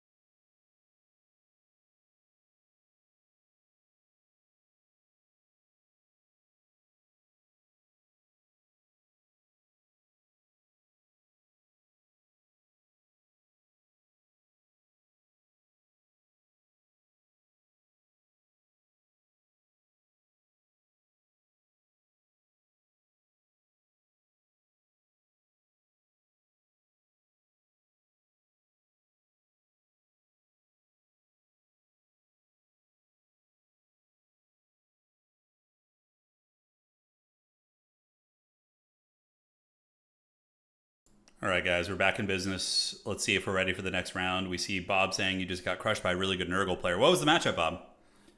And who are you playing? There's not very many Nurgle mains out there, so I'm always curious to see aspiring Nurgle champions. All right, next round should be ready. Should be any moment. There we go. All right, Bob, the round is done, by the way. Looks like everybody finished, so we are good to advance on. Oh, Death Guard got nerfed, yeah, which they needed to be in table. I'm happy to be able to play them without. Feels bad. But I wasn't even playing the most competitive Death Guard list. I was playing the Poxwalker spam. I was running 120 Poxwalkers, which was so fun. I love it. Just having a Walking Dead like get mowed down by like guardsmen or something. It's so flavorful. Yeah. I probably am not going to get back into 40k myself until 11th edition. I don't really... 10th edition's kind of bland, it feels like. I don't know. Like, I just feel like there's some flavor missing, you know? Do you guys feel the same way? I'm not crazy, right?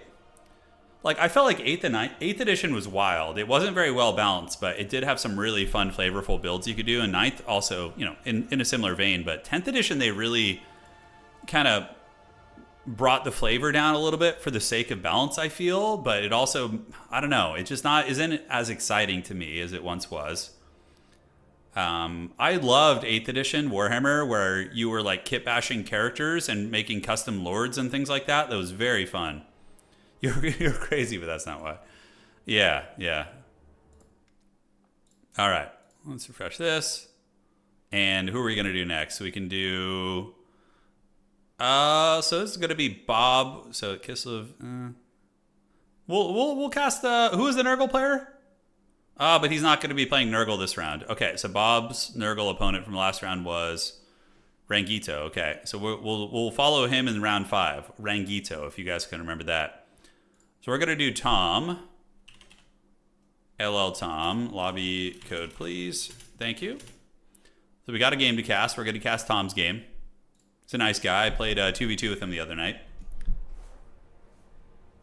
10th edition is balanced but boring. Yeah, kind of feel that way. How many of you guys have played Trench Crusade, by the way? Like, I want to get into a skirmish game that's like small squad based. Like, so you have Kill Team with 40k. You have, of course, the Trench Crusade. Old World doesn't have something like that, but I'm sure they will eventually. But what would you guys recommend, like, between those two? Kill Team or Trench Crusade? Or are they both good and you just kind of choose your own flavor? My buddy is pretty into Trench Crusade. He has a lot of fun with it. I've thought about joining him before. Okay. Getting a little bit of action there. And we got Tom's lobby coming, and there we go. All right, so we got this. Yeah, Blue Inferno. The Hellblaster volley gun's really fun. Oh, we got Chaos Dwarves versus Beastmen. Yeah, let's get it. That's a fun matchup. It's a very fun one. Kill Team is generally very fun. All right. Awesome. And Warcry is still around for AOS. Warcry is good, but the official support from GW has been iffy the last year. Yeah, that was what was making me nervous about getting into it. Yeah, the Warcry Warband thing looked interesting, but... Alright, Imperial Ambush is here. And we have Sid versus Tom, Beastmen versus Dawizar. I think these players might be in the running for top 4. If they win this game, then we'll see if they're going to be able to go from there. Trench Crusade is looking... Okay, so you're saying, why do you think the Trench Crusade is looking sketchy, though? Is there something with the creators? Are they being shady with their business practices? They're moving to plastic models now, too. Okay, got it. Got it. Yeah, because I kind of liked the 3D printing element of the Trench Crusade, how you could just like buy the STLs and print whatever you needed, but the armies are pretty small, right? Yeah. Well, let me know the answer to that previous question. I'd be curious. So Chaos Dwarves, you want to use max Hobgoblin Skirmishers. They're really good against Beastmen. You can get like a single Death Shrieker in the back, and then Chorf Warriors, unpaid interns. And the lore choices are pretty flexible. Astrogoth is really good. Getting the Flamestorms on Centaur Blobs and Gore Blobs is like chef's kiss. Yeah, it's very, very good. How many of you homies are excited for Anno coming out soon? The new Anno game? I can tell you, man, it's really fun. It's really damn fun.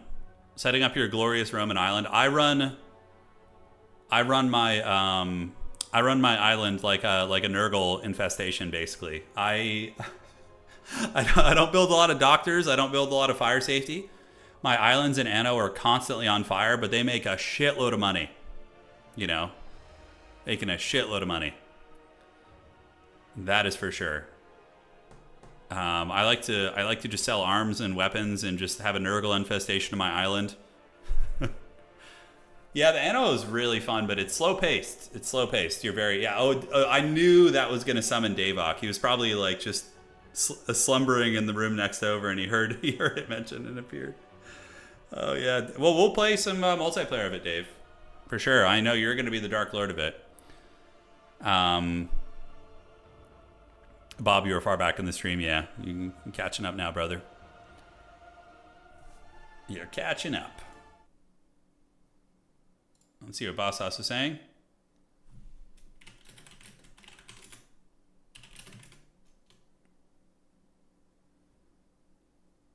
All right. By the way, Bob, Boss House needs something from you.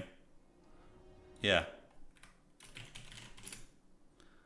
Yeah, he just messaged me. He thought I was the admin for the tournament, but he needs your help. And or Might and Magic if you had to choose. I mean, dude, I feel like I'll probably play Might and Magic longer than I will play Anno, because Might and Magic is just going to be, you know, a little bit more friendly on the multiplayer since it doesn't take as long. So yeah, that would probably be my choice. But I'm lurking for the city building comments and I strike. That's right. Yeah, Rangito. Yeah, I'm going to go cast his game next when he's back on Nurgle, because he's not playing them this round. But Anno definitely has some good trolling in multiplayer. The main ways to troll in multiplayer is to, if you can evaluate somebody's island, so you scout your opponent's island, right? You see what resources they have on it, and then you obviously block them from getting the resources they need from other islands, or you naval embargoes are probably going to be the most disgusting thing. Like if you naval embargo somebody, it's just pure suffering. Yeah, naval embargoing, obviously raiding with militaries is going to be decent. It takes a long time to take people's islands down, like a long time. Did you ever check out Europa Universalis? I might check it out. I might. Magic Stream 1? I do, you know, someday when we get in a living situation with a better recording space, I might record some tabletop games of Magic. I mean, I play Commander quite a bit, so I think it'd be fun.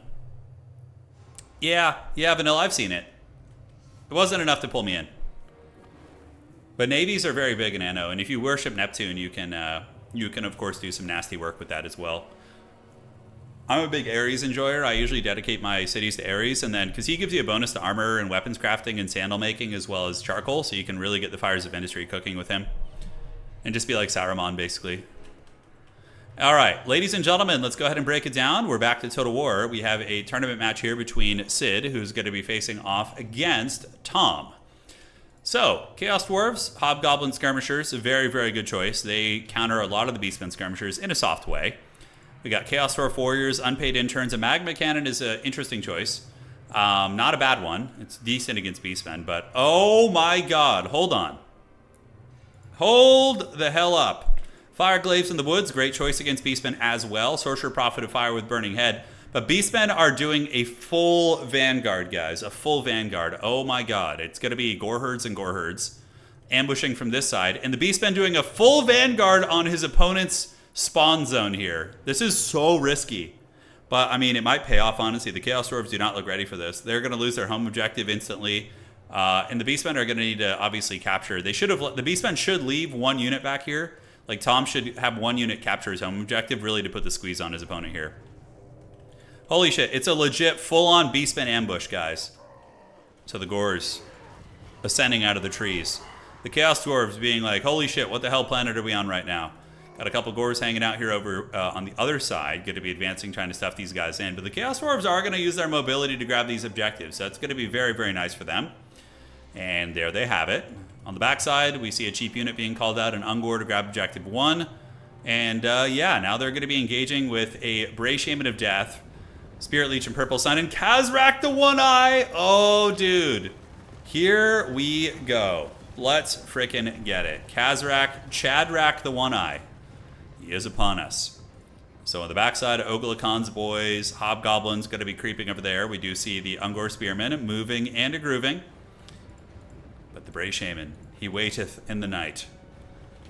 Will the Chaos Dwarves be able to stop this? The Magma Cannon, very vulnerable. The Infernal Guard Fireglaves need to turn around right now and start protecting and shooting at the chariots. Otherwise, the Magma Cannon is just going to get it and have a very, very bad time. So we do see the Beastmen going for it. I mean, what did he call in? We see Sons of Goros back here. Why are the Fireglaves not protecting the Magma Cannon with the Sorcerer Prophet? Oh, man. Okay, so the Fire Cannon or the Magma Cannon probably just going to die.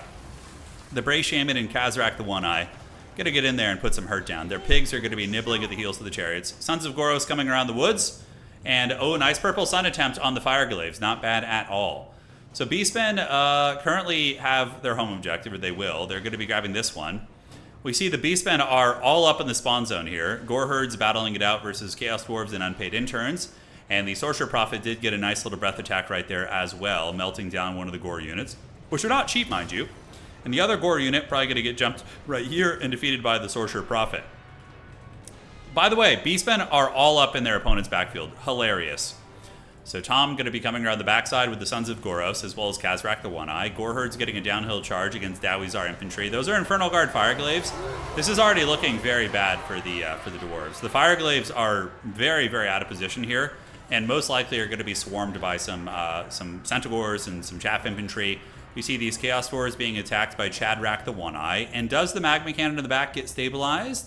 Looks like the Magma Cannon is officially dead and or offline. I don't see it anywhere, so I think that is going to be very, very tough. They took our jobs indeed. All right, the Beastmen have objectives 1 and 3. The Chaos Dwarves holding on to this one. Sons of Goros could probably surround the Sorcerer Prophet here. And the Infernal Chad Fireglaves, as nice of a halberd unit as they can be, Kazrak and this Bray Shaman on their Wild Hog chariots are going to be sweep-pigging all over their face. Kazrak does have decent anti-infantry on his chariot. He hits hard. And the Infernal Guard are going to get wasted if they continue fighting here. Magic going down. Looks like it's going to be a Spirit Leech on the Kadai Fireborn. Chaos Dwarves didn't hear no bell, though. Sid, despite being flanked very heavily in the beginning, is still fighting back very well. Nice engagement here as the Sorcerer Prophet does chase away the Razorgore herds. And the Sons of Goros need to get active.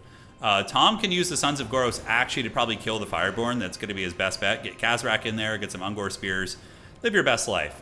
Bray Shaman a little bit trapped up, though. This could be a blunder as the Infernal Chadglaves do get a surround on the Bray Shaman. So he's being attacked by all the Dawizar Halberds here, and now the Fire Demons of the Chaos Dwarves have arrived to put some trouble down on them as well.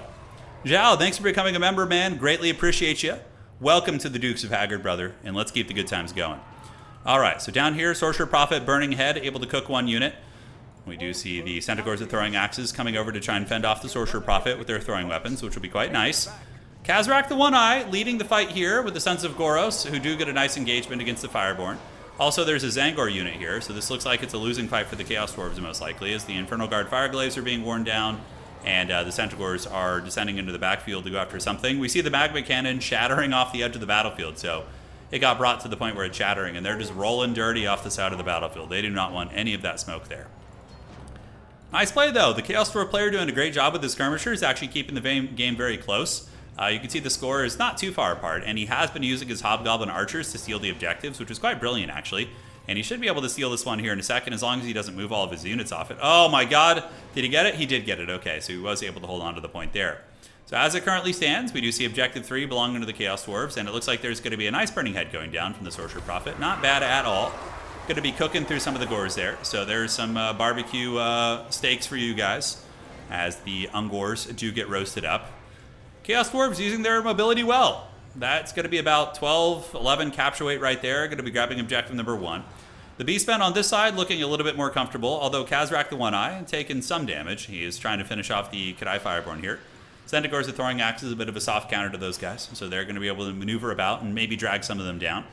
It's very easy to lose orientation and forget which side of the map which player was on with the way the Beastmen deployed, but this is the Chaos Dwarf side of the map, by the way. It is. Here, Sorcerer Prophet in the middle. Looks like he's duking it out with the Centaurs with throwing axes, but now being attacked by regular Centaurs. Chaos Dwarf's actually getting a double cap on the Beastmen, and it looks like the Beastmen still do have a value lead, but by how much? Will it be enough? Find out today. Kazrak going fisticuffs with the Demon Train. The Demon's Tongue is a menace, but if it gets thrown to the dogs over here and the Beastmen are able to surround it with, you know, the great weapons here, which is going to hurt pretty bad, and the Centaurs with throwing weapons, this would probably be the death knell for the Chaos Dwarves. If they lose this Iron Demon here, the Iron Demon definitely needs to be held a little bit closer to your chest and used in tandem with the Sorcerer Prophet. Spirit Leech activated, very, very nice from the Great Bray Shaman. Sons of Goros have amazing AP values and magic damage in case the thing is Hellforged, which I don't know if it is. And down goes the Demon's Tongue.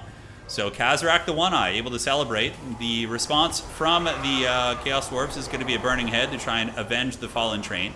But the Beastmen able to maneuver away from that, and suddenly the Beastmen are looking to be in a pretty comfortable position here. Also stealing their opponent's home objective. We do see that one getting taken by Tom, so Tom able to get his double Zangors and feast. Looks like Beastmen going to get some Ungabunga Ungors back on objective 1. Try and ninja that, and looking very tough for the Chaos Dwarves. They're looking very, very bare bones on the battlefield, ladies and gentlemen.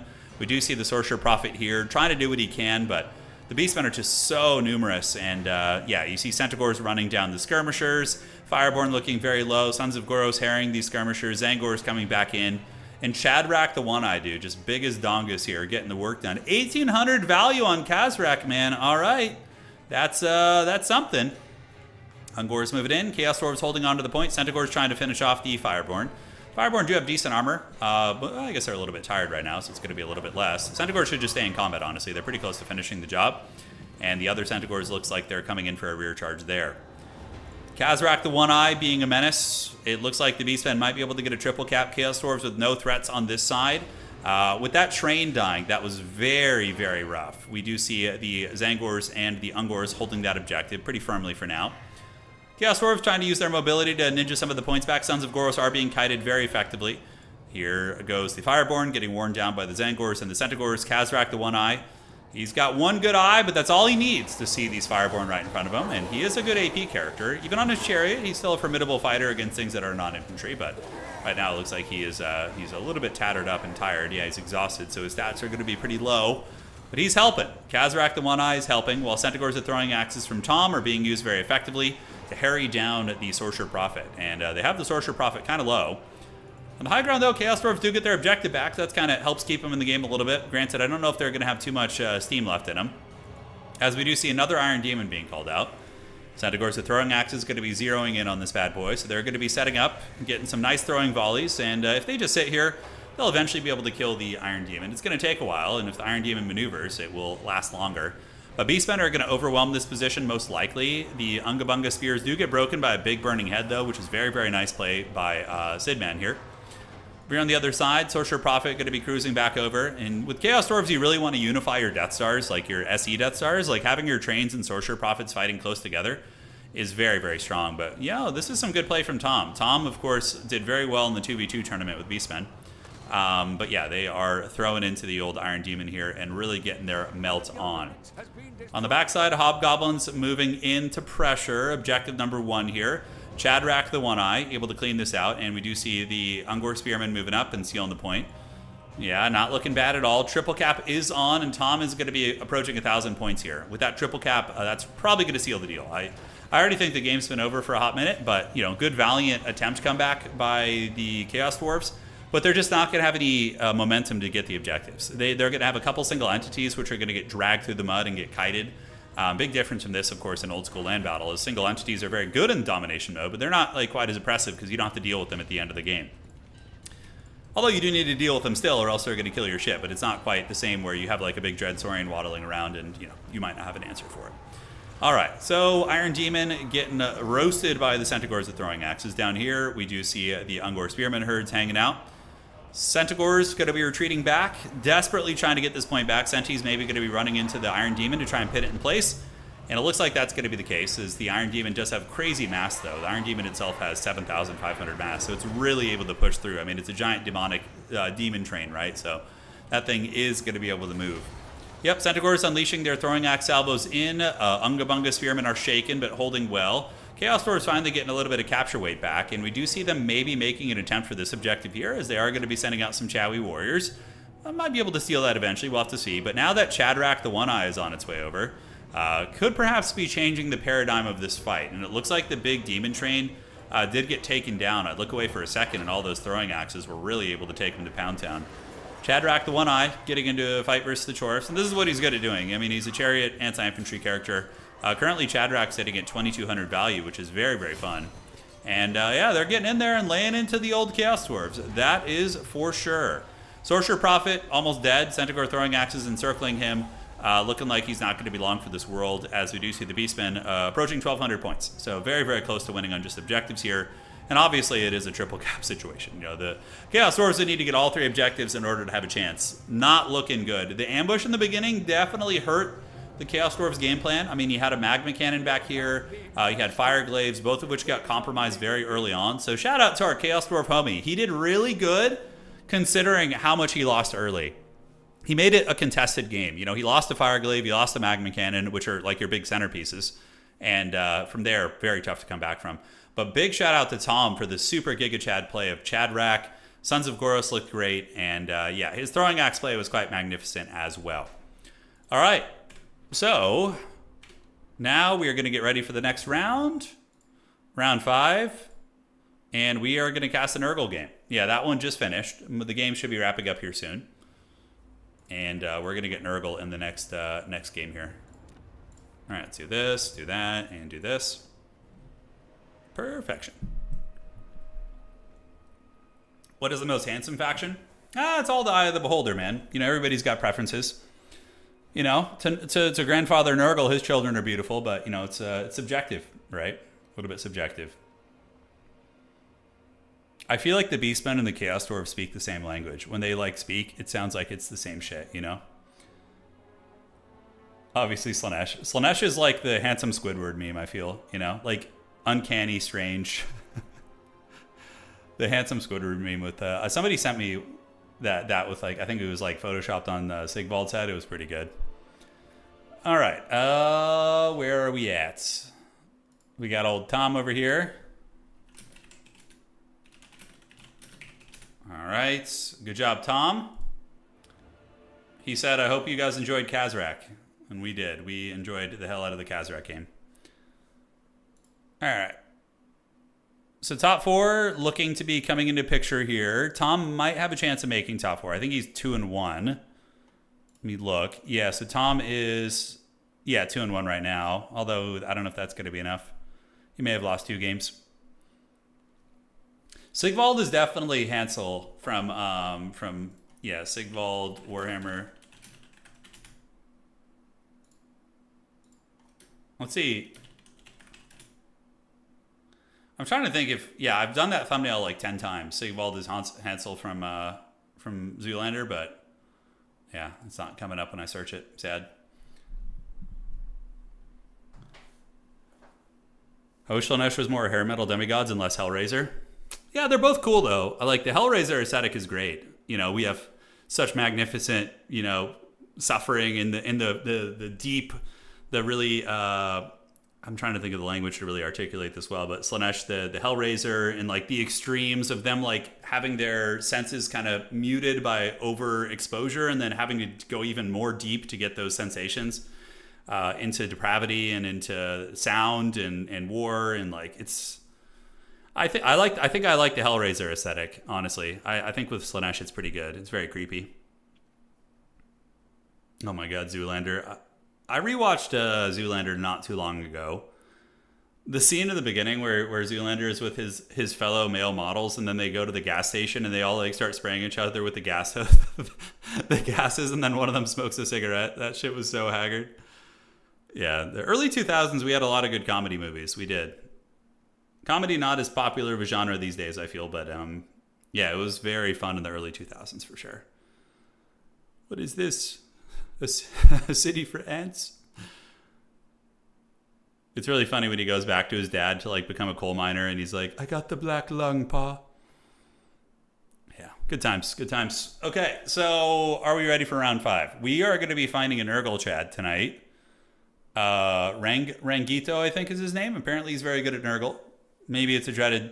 I would say, like, you can tell it's not a Smurf because he's playing Nurgle. Like, Smurfs would be playing sweatier factions to try and win, you know?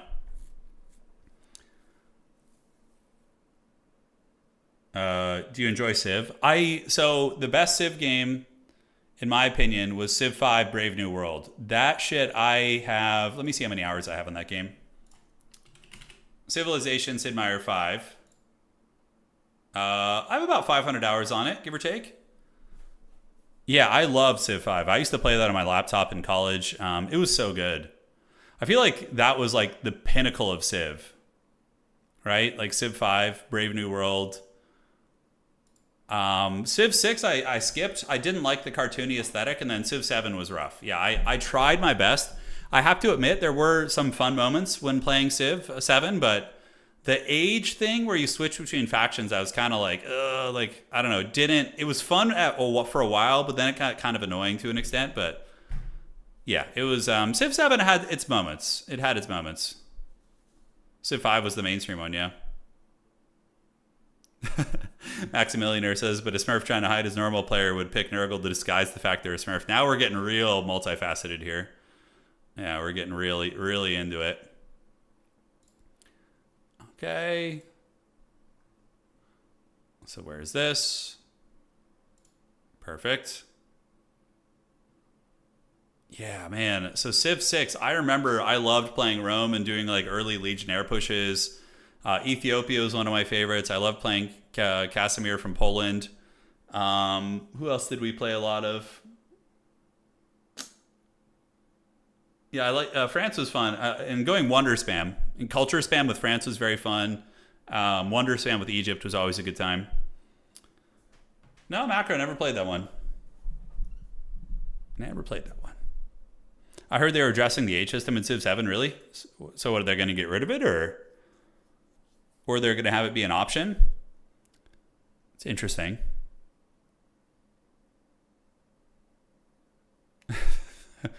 The mirror matches. Yeah. There's somebody in the Discord saying, I don't want to play a dwarf versus dwarf match at 2 a.m. Looks like they got a mirror match, and homie's like, I don't want to play a dwarf mirror match at 2 a.m. China Wonder Spam was pretty strong in 6. Yeah, I would imagine so. Supposed to add an option to remove it. Oh, all right. Yeah, but like a lot of the game in Civ 7 was designed around the advancing ages, right? So they're going to have to add more advanced technologies for the older factions, right? How's that going to work? Yeah. I really like playing Spain in Civ 7, though. If there was something I really enjoyed in Civ 7, I love the playing Spain. The playing, I think, yeah, I can't remember the ruler's name, but you get to like spawn, you get double benefits from a wonder, which was really nice. And then if you rolled like a lucky wonder, you were just so far ahead of everybody. Yeah, it was huge. All right. Almost there. Let's refresh this and see what top 4 looks like. And we go to the desktop capture here. There we go. All right. Yeah, so here we are. So we got Alexander Big Nuts defeating Blood Penguin, actually. Oh. And then we have Maximillionaire defeating Arno in his revenge tour. Tom defeated Hyo here. And then we have a couple games wrapping up. Potatoes and Bob, Attack Speed and Rangito, and Ponticlaw and the Big H. All right. So looking at these settings, we do see Alexander, as you guys said in chat, D's nuts. Sitting with 4 wins, guaranteed a spot in top 4. Blood Penguin with 3 wins here. So he has to win his next game to make top 4. Same with Max. So Max and Penguin are probably going to play again. And it looks like they're going to get matched here. Although Alexander will need to get paired down, maybe into one of them. So maybe one of these guys will get paired down here. And we still have a handful of games still wrapping up here. So yeah, should be fine. Cool, man. There we go. Hey, Turner update work. Seeing you casting. Hey, man. Sorry to hear that. Hopefully your night gets better. You got some time off. Hang out with your dog. I can see it in your profile picture there. I got you, homie. I got you. Have there been any patches for Civ 7? Have there been anything that they've done to improve the game since launch, or has it been kind of radio silence? That's right, Dante. It's true, man. He's getting carried, but I want to know the lore of it, like his name. I think I'm just gonna message him. Alexander, if you're here in chat, what is the lore of your name? Is that like your actual last name, or is it like a nickname you have from your friends, or is it what the ladies call you? You know, what's what is the lore of your name? I think I asked him once, like years ago when I first met him, and I don't remember his answer. Yeah. Been tons of Civ 7 patches. Do you still play it, Dave Ock, or you kind of MIA on that one? Because you're a good authority on those. It's in a good spot. Okay. Could go back and try it one of these days. Okay, so let's do that. Check here. I keep like checking admin stuff and realizing I'm not the admin for the tournament. You know, it's pretty good.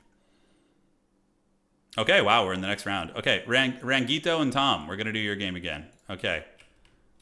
Casting you again. Want to see you versus this guy. All right, so we're gonna get into this one. Let's go find the lobby. Round 5 is upon us. And we got Tom's lobby here, so great. So we're in. Perfect. It had patches, but there's only so much lipstick can help a pig.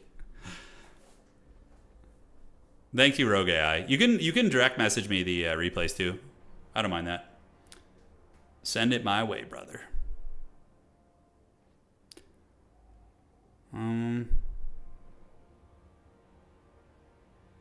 Oh, that's not your dog, you're saying? Yeah, got it. It's an adorable beast.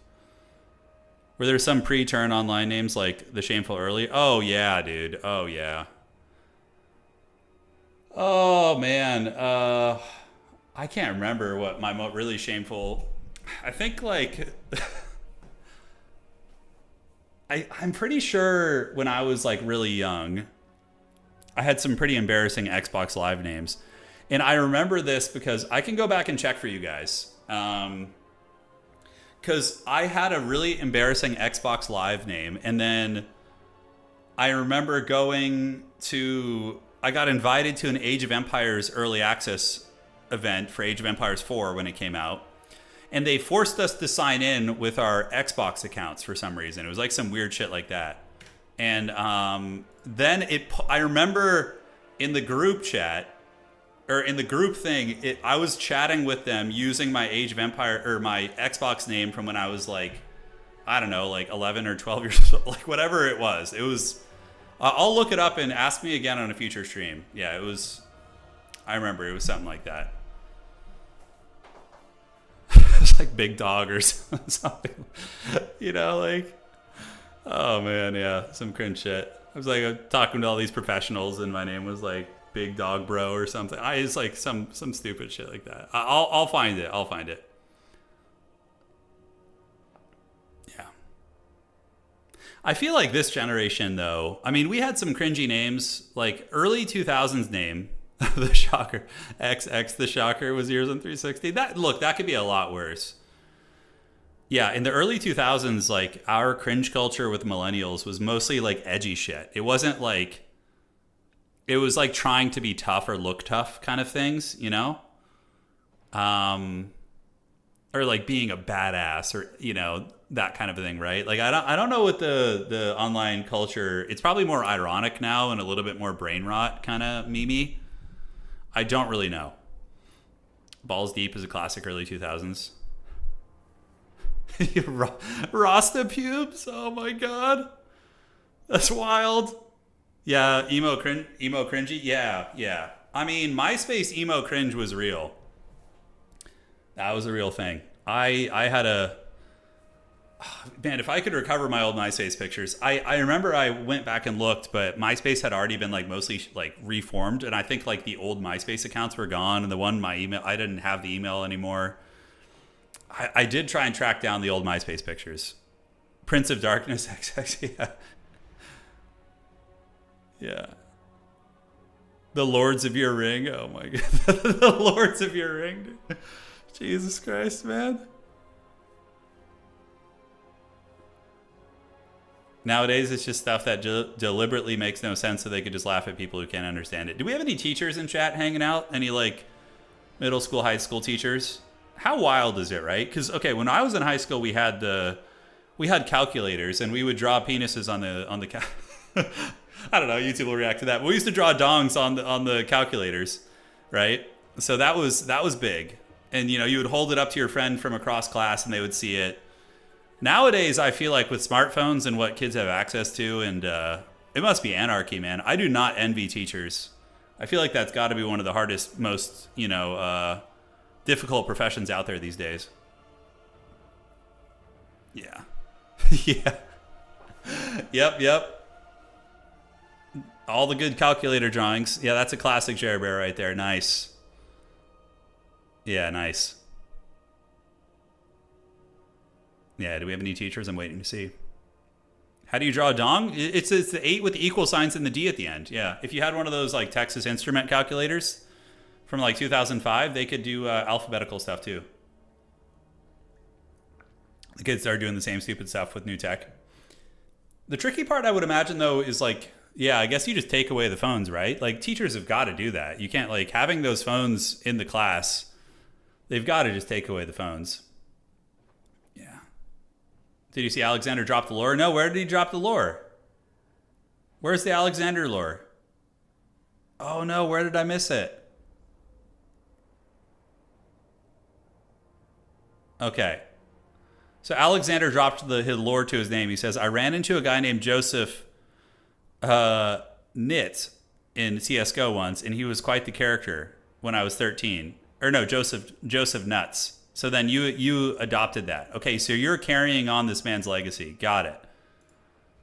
He ran into somebody once.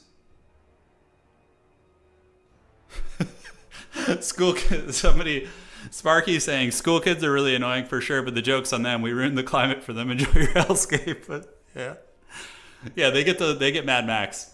We got like idyllic 90s, which was like, you know, pretty not idyllic for everybody, but of course it was. I think the 90s was a pretty magical time. Yeah, and they'll get a dystopian hellscape in 30 years. Yeah.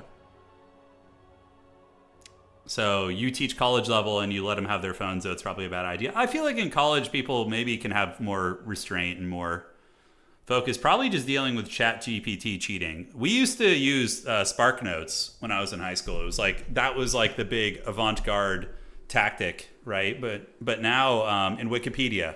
But now these kids can have like ChatGPT write their essays for them, and then they can like adjust them and rephrase them, right?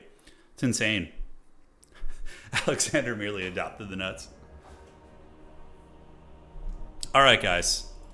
So, breaking it down, I've had enough boomer ranting for tonight. I apologize. We got off track a little bit. Taking a look here at the forces of Nurgle. They're going to be using Pestigors against Wood Elves. Now, that is a very unique strategy because Pestigors, though they do have some missile resist, are very weak against missiles. And they do also get run down pretty bad by shot cavalry that the Wood Elves do have. But they do get you the objectives quickly. So on the bright side, you can get all three of those, you know.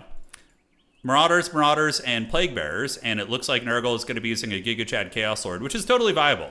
He's tanky, he's got a silver shield, And there's going to be a Sorcerer here to heal him as well. Noxbringer is good against Wood Elves, very micro-intensive, but it can drain the ammo of the Wood Elf archers and can bombard the infantry from a distance. So I don't hate this from our Nurgle champion. I think that is going to be pretty cool. All right, guys. On the other side, Tom, we just casted him playing Beastmen. And now he's going to be playing on the Elves here. He's going to be using Dryka. Melkoth is great, good against most targets, and Rouse to Wrath is nice, and she's a good fighter too. Eternal Guard, the dreaded double Zote opening as well. Look at that. Oh, very, very good. So we got 2 Zotes here, 1 and 2. Spearmen in the back, archers in the back as well with the Starfire Shafts. Fire damage against Nurgle is good, and magic damage is also good against Nurgle demons. All right, I dig it. So who do you guys think is going to win? Who are you rooting for? Do you want the Hardwood to win or the Big Stinky to win? Let us know today. This is kind of a duel to see who might make top 4.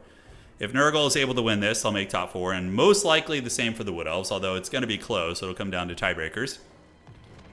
Nurgle grabs objective number 3 and is contesting objective number 2. Objective 1 of the far side going to be taken. Dryads, I'm pretty sure, will beat Pestigors in combat, but Marauders and Pestigors can 2v1 them. And Nurgle is going to be getting a very, very stinky triple cap here. So we do see that going down. Pestigor is going to be waiting on the outside. Pestigors probably can beat Eternal Guard, but now we see Dryka getting in, and she's got her big old pimp claws here.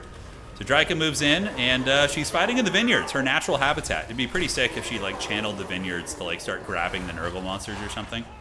That'd be kind of neat. But yeah, she's going to be able to smash up those pesties. Granted, they are giving a little bit of damage back to her, so we will see how that all unfolds. In the meantime, the dreaded double Zotes moving in, and we do see the Noxbringer and the Chaos Lord running away as Marauders are being sent in to run interference. Nurgle doesn't really have a good answer against Zotes. Granted, Zotes are really terrible at killing infantry. So if you have Zotes grinding versus Chaff, it's actually very cost ineffective for them because their melee attack is generally considered not great against infantry. Their bonus versus large, though, it's quite solid. All right, so Marauders getting in, Chaos Lord fighting with the Sorcerer, and the Noxbringer is going to be shooting downtown. And he does land his stinky bombardment on the Glade Guard, which is going to be eating their ammunition. So the ammunition of those guys is going to be getting taken down. And Bile Trolls being called in on the flank. All right, so there they go. The big stinky trolls coming in. And Bile Trolls will make very, very quick work of Dryads. Those Dryads, oh, that guy's straight up going to throw up right there. Nice. All right, so Dryads getting folded back, going to be broken most likely. On the middle objective, it is still being contested. Nurgle holding the outside objective. Fury's being called in as well, and we do also see Wild Riders. Wild Riders are a great counter against Nurgle infantry, and Nurgle doesn't really have cost-effective anti-large, so it's very rough for them to deal with mass calf.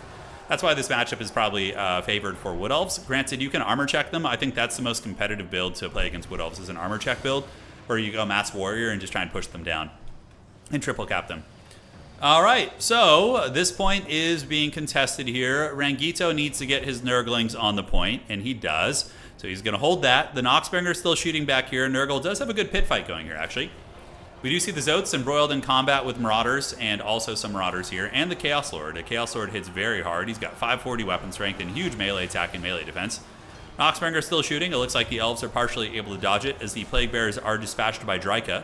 So Dryka and her Dryads are able to deal with the Plague Bearers. I think Plague Bearers are kind of a weak pick in this matchup. They're weak to magic damage, and Dryads are really, prevalent magic damage, and Wood Elves also just have really good shooting against them. The Shielded Warriors are much better.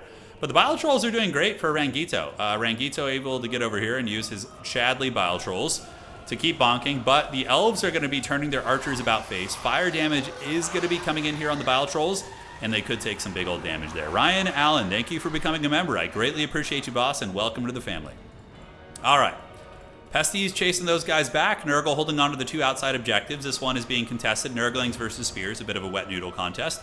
And the Chaos Lord for Rangito is actually doing quite nice with his Chaos Sorcerer, as they do bash down the Zotes over time. Granted, the Chaos Lord also taking a beating. And this fight's going to become very sketchy if these Marauders eventually break, because when they break, it'll leave the Chaos Lord isolated amongst Spears, as well as anti-large Zotes. Dryka, though, putting the game on the back in the middle with her Malevolent Dryad. She did clear out those Plague Bears, and she herself is a great magic damage fighter.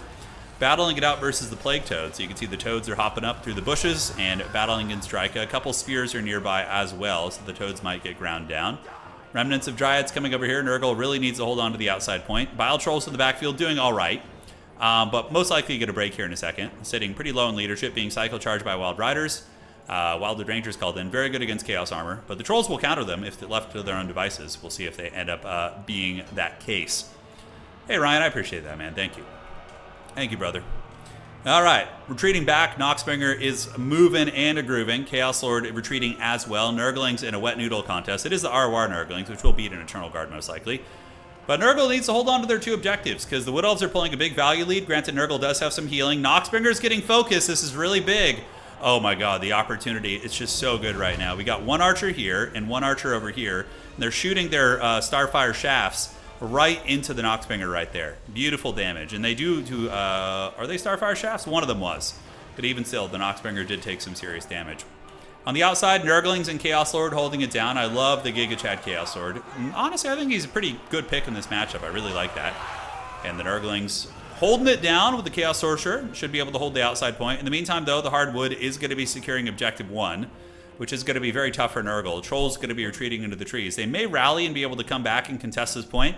Trolls, of course, very, very good at that.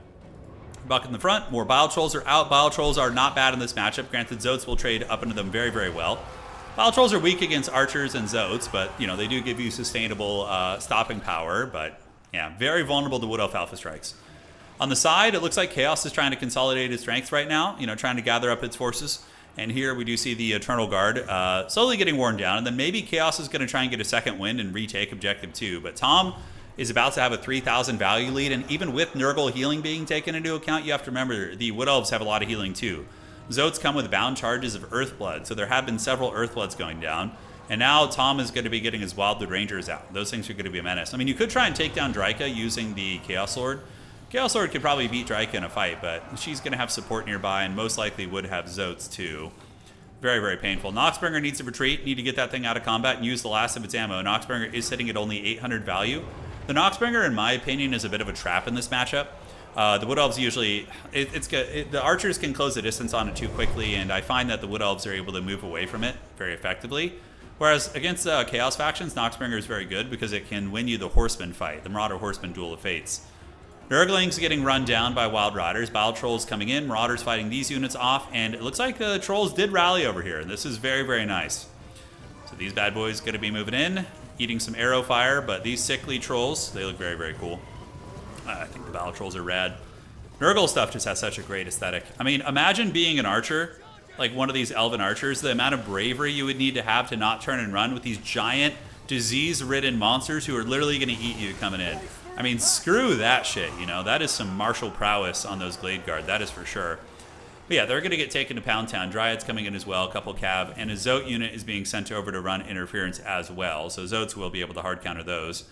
Nurgle in the middle, you know, actually taking a bit of a beating from these Zotes here. Plague Bearers moving in. Plague Bearers will trade okay into Zotes as well as Wildwood Rangers. Not the best trade in the world. Nurgle is able to get Objective 3. Trying their best to, you know, get back in this. More Pesties coming up, more Plague Bearers. Battletoads also split pushing on the far side as well. But the Pesties and the Trolls not going to be fighting much longer as the Bile Trolls do break.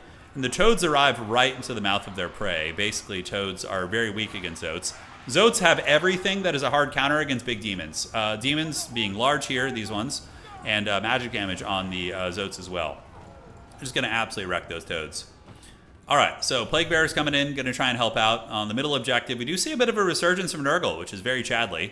They are able to break this fight open using the Noxbringer. Because here's the thing, like, this value lead you see for Tom, he's probably gotten like 1,000 value on the Chaos Lord, 1,800 here, and a fair amount on the Sorcerer, all of which has been healed over the course of the game. So, wow, this is a risky gambit. For the Wood Elves, or the Nurgle forces, to not have any fleshy abundances, just using spell spam to keep your units alive. Look, it works, but it's risky. So yeah, the amount of healing Nurgle's done is pretty nuts. Plague Bear's fighting it out. Middle objective could flip here. And it looks like Nurgle might kind of have a chance here in this game. We're going to see. Their characters and their SEs are very low. Wildwood Rangers are getting the business. Pestigor's engaging Dryads. Dryka does have the Fanatical Resolve. So all nearby units of Dryka are going to be getting a big stat line buff, which is very nice. More Pesties advancing.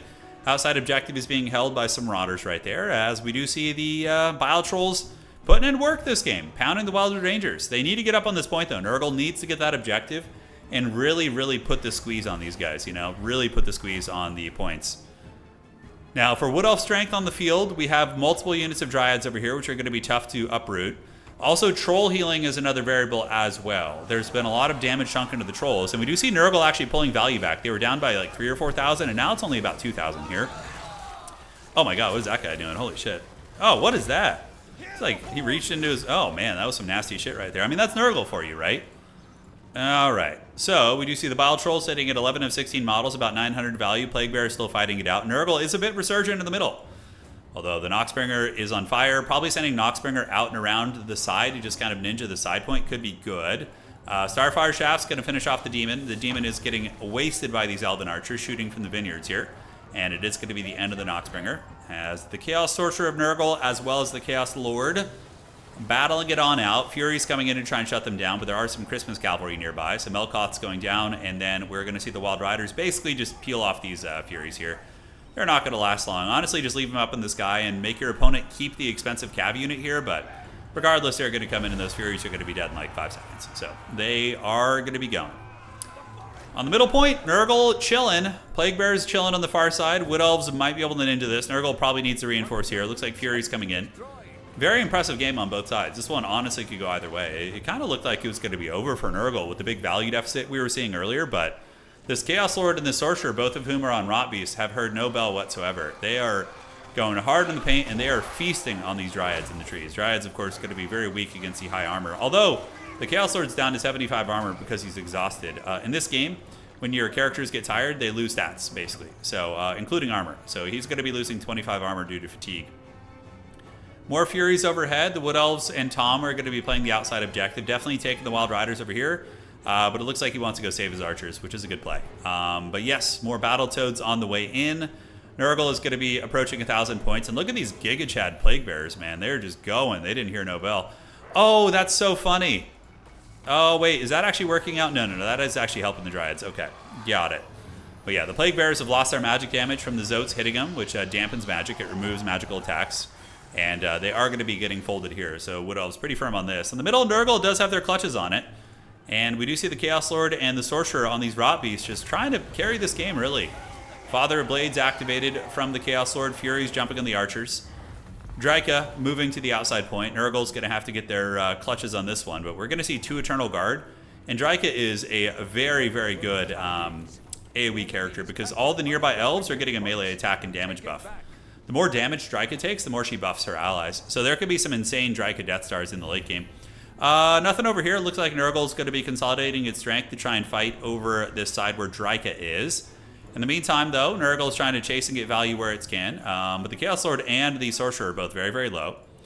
Bile Trolls are healing. Currently, we see about a 3,000 value difference, which honestly Nurgle has probably made up with healing. The Elves have had some healing too, but nowhere near as much as like a Troll-based build, as well as the passive lore passive from... Wait, did he not bring it? He must have. Children of Nurgle, yeah, he's got that. So that one, it just heals the entire army every time you cast a spell. So it's a very small amount, but it adds up. All right, so Wild Riders of Tom getting harried and hunted here. Rangito is going to be coming across with these bad boys soon, and maybe looking to try and fold up some of the elves. Honestly, this Nurgle play is very unorthodox. Like, a lot of what he's doing is very much off meta. Like, Bile Trolls are off meta. I would say that not having like armor is off meta against Wood Elves. But he's making it look good. Honestly, I'm very impressed with this. Granted, he's not playing against a Waywatcher build, so I'm curious to see how he would hold up against that. He ended up facing Zotes, but yeah, it's knockdown, drag-out fight, man. Nurgle is going to be getting a pit fight here, and we do see the Marauders getting flanked on. So the Dryads and the Zotes going to be hitting up the middle, and Nurgle is going to be reinforcing with Plague Ogres, which is a good call. Plague Ogres will trade evenly into Zotes. So these bad boys, Tamurkhan's homies, going to be swarming across, trying to get there in time. We'll see if they will. And here comes the fight of fights. The Chaos Lord going to be using his AoE debuffs, it looks like. Flesh to Stone activated. Bile Trolls with their dreaded Stomach Acid, lowering the leadership of nearby units. You forget that about Bile Trolls, is that when they hit you, they lower your leadership. But Wood Elf leadership is no joke. Eternal Guard are like base 80 or something like that, I think. Yeah, so very good. And Dryka is giving a leadership or an AoE melee attack buff to everybody. The Sorcerer is getting worn down. And I think Nurgle is probably going to be in Struggle City here, unless they can ninja some objectives on the outside, which it looks like they're trying to. Marauders are heading there. Marauders in the middle are fighting a losing battle. We'll see how long they can hold as the Plague Ogres are desperately trying to rush over there. But the Sorcerer going down to Dryka and to the Wild Hunters of Kurnus is very, very rough. And the Nurgle Chaos Lord is a little bit surrounded here. Looks like probably going to be a defeat for Nurgle as their entire army is wavering. You know, a lot of the army is trolls here, which is going to be a bit of a sketchy front line. Ogres do arrive. Very nice. So the only way Nurgle can win this is if they ninja objective 1 and hold objective 2 for like a minute and go from there. Toad's going to be rotating over, and we do see the Zotes getting pounded. This objective is going to be held by the Plague Father. Eternal Guard coming in, but they really need to get this objective quickly, guys. The Sorcerer does rally. That's pretty huge. The Chaos Lord probably going to die, which is a huge loss because that'll be a negative leadership penalty to the entire Nurglite army. Zotes wavering and breaking. Couple archers shooting into Plague Ogres. Plague Ogres Giga chatting it in the middle. Marauders going to start flipping the point, and we do see, I think, a second infantry coming over, but it looks like no, they're actually heading over to the middle to try and hold that one down, which isn't a bad idea, because that's where the epicenter of the Elven push is going to come. Leadership, though, very sketchy, with the Lord having recently died. It's a negative 16 penalty, so that hurts pretty bad. Ogres trying, Eternal Guard on the way in, and we are going to see probably some Glade Riders get here from Tom. Going to be close, but I think Wood Elves got it. Because, yeah, the Wood Elves will still win on just 2 here. They're not in a triple cap situation. So if they could just deny the capture here on these Marauders, they probably just win the game. And Nurgle having lost his Lord, very, very painful. Great game by both players, though. Rangito played like an absolute Bile Troll Giga Chad, and Tom, always a great player to watch, too. Very, very fun. Seeing Zotes in action is great. I like Zotes. I know there was some Wood Elf purists didn't like them too much, but I personally think they're pretty cool additions. You got the good guy Dragon Ogres. All right, Plague Ogres, able to grind out some good value here, about 700 or 800. Should be effective against these Zotes, but going to be worn down. Draika's Fanatical Resolve giving 9 melee attack to all nearby homies. As the Marauders trying to fight it. Is there any ninjas coming down? Tom controlling most of his points here. We do see some Pestigors heading to the outside and some Pestigors rallying over here, but the Wild Hunters of Kurnus should be able to just steamroll the remnants of those cavalry units and really just kind of end their careers. Great game. Great game indeed, guys. Very, very fun. Yeah, Plague Bears definitely have big zombie energy, but they're very, yeah, they hit very hard and have good combat prowess, unlike zombies. Yep, there go the Marauders. Going to get rear charged and run down. Dryads coming in to secure the capture weight. Draika's got the middle. Nurgle is actually passed in points. And it looks like our Nurgle champion Rangito has been defeated, but had a good run today. You know, no shame in losing to a player of Tom's caliber, and also, you know, losing to Wood Elves in general. Wood Elves are an S-tier faction. In the hands of good players, Wood Elves are S-tier. Nurgle is like a D-tier faction. Or they're the worst. Whatever the worst tier is on our list, that's Nurgle. Granted, Nurgle probably can beat Wood Elves like maybe 30 or 40% of the time if they armor check them and things go their way, but very, very hard to deal with. Pesty's doing it. Plague Ogre's doing it. The points for Tom, 3 victory tickets per second. Nurgle pretty much losing on all the flanks. When the Chaos Lord fell, that was pretty much the end of the road for him. We do see the Pestigors grinding it out versus the Eternal Guard here. And doing all right. I guess they have a big charge bonus of 31, so if they get that charge on you, because these guys don't have charge defense against infantry, so charge bonus of the Gores is going to do some work. And, yep, GG, Battletoads coming in. Battletoads do okay against Dryads, actually. Dryads are weak to the magic damage and anti-infantry, but they give it back as well. All right, guys. Time for top 4. That was the last round of regulation, and I have to say, I'm very, very happy with the diversity of factions we got tonight. We got a hell of a lot of good faction diversity. We got to see some fun-ass matches, and let's fire it up now. So the Noxbringer was the weak link, I think. Like, spending 2,000 gold on Noxbringer, whereas if Nurgle just brought 2,000 more gold worth of infantry, they might have won that game, honestly. The Zote style tends to lose to mass infantry. Nurgle, mass infantry, shield wall, loses or beats Zote play. Because Zotes just are really ineffective against infantry. In my experience. But the Zote player can still win, but it gives Nurgle a better chance is what I'm saying. Plague Ogres did alright. He had some Roddies. Bile Trolls got okay value. Bile Trolls didn't do badly. They turned the tide of some fights. And yeah, that is going to be it for that match. GG, well played to Tom. 2 wins on stream tonight. Putting in some work. All right, so let's refresh. And we are about to go to the top 4. It looks like there's only one more game going. Yeah, Marauder Horsemen aren't super good against Wood Elves. They're okay. You want at least 2 in reserve in case they go with like a Durthu or Tree Man style play. But typically, my build against Wood Elves, I think I used to have the Noxbringer in it, but I think in recent times I've cut it. Let me see what my old Nurgle build was, and we can go and do a new Nurgle build. I think that what he brought was very much in line with my old build, which worked a couple times, but then upon further testing, it was Nurgle.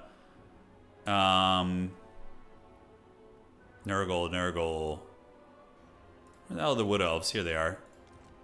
Yeah, see, I had it in the old build, and And then I have the Horseman for Tree Man, Cultist, and a Sorcerer Lord to just run around and kind of cash it with Forsaken and Chosen. Honestly, if I were to go back to the drawing board on this build, I would just cut the Noxbringer and probably find a way to squeeze in some armor, like just armor check.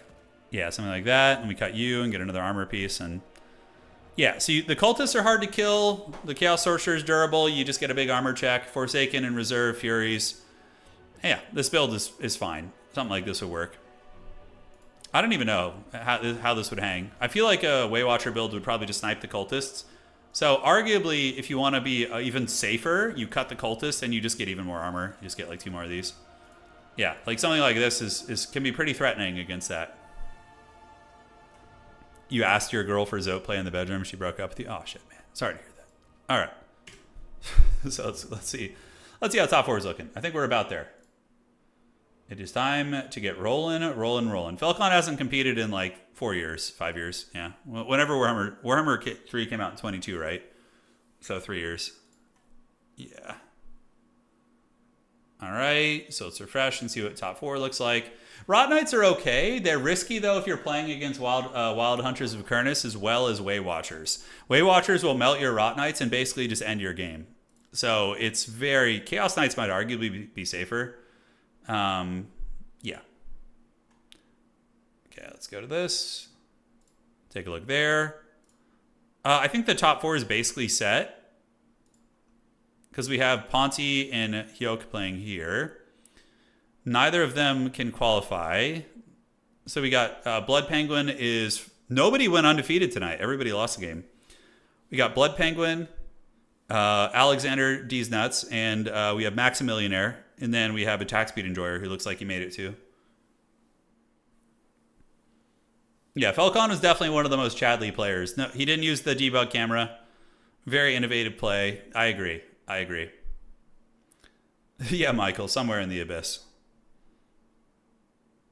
I got you, Robert. I got you, homie. So, yeah, we got our top 4, it looks like. I mean, we got to wait for this last game to finish, but it's actually this game has no effect on the top 4, from what I can tell. Okay, so let's get it. Amultra, I don't think he would be able to compete with the top players. Personally, it's the game has come a long way. Like in Warhammer 1, the competitive player base definitely didn't have the depth of skill I think that we're seeing in Warhammer 3 and even Warhammer 2. Yeah, it's multiplayer is very sweaty, especially in Warhammer 3 Domination. It's very, very sweaty. You're gonna have to battle people like the Dread Anticity, you know. CA needs to drop. CA needs drops for your stream on Tides release. What is that even? So I just started doing Twitch like 4 or 5 months ago. I don't even know what the drops thing is. Yeah. Yeah, the True Bretonnian was fun. You have Plague Penguin, though. They basically play a very similar fashion. Plague Penguin is the best Bretonnian player, and he's playing tonight. You're going to see Bretonia. Most likely in the top 4 here. You will. Okay, so where is this? Where is that? And it looks like top 4 is coming. All right, so let's see what our matches are. We got to wait for good old Bob to fast forward us to the top 4. And when that is done, we will go from there. Yeah, Jay, exactly. Yeah, exactly. Join me on the Night Watch. I'm the Dread Gatekeeper. Although I have won a handful of tournaments. But I tend to play bad factions. I think that's my biggest limiting factor. Like I play Nurgle in like 80% of the tournaments I play in, which I think holds us back. I think if I just grinded a sweaty faction, I'd probably have a lot more. I would win a lot more grand finals rather than gatekeeping them. Yeah. It's getting cosmetic unlocks for games because you watch stream. Oh, that's interesting. Occultist. Okay, I didn't know. Thank you. Free shit when you watch. Okay, got it. Got a baking soda. I did not know. All right. Perfect. Okay, so we got Alexander versus Max. We'll do Attack Speed Enjoyer and Penguin. So So we're going to get into Attack Speed Enjoyers lobby versus Penguin. Turin, do you think CA will eventually support multiplayer? Not for this game. I mean, they do support multiplayer here a bit here, but in what you're saying with like a leaderboard and servers, I do not think so for this game. But yes, for future Total War titles, I don't think it's out of the cards. I don't think it is. Aerocrastic doesn't play anymore either. He does not. I think he plays campaigns. Aero and I game together a bit. Aerocrastic's awesome, man. He's a really great guy. We play Company of Heroes. So we'll jump on, you know, sometimes at night, and we'll play like a couple of Company of Heroes games. He's really good at that game. Arrow's actually a beast at Co. Yeah, so we jam on there. You're 32 and you feel like you're speaking French? What? Why is that? You feel like I am or you are? Ah, fair play. Okay, got it. Understood. So let's get into the lobby. And do this. And this is a semifinal match. It is going to be...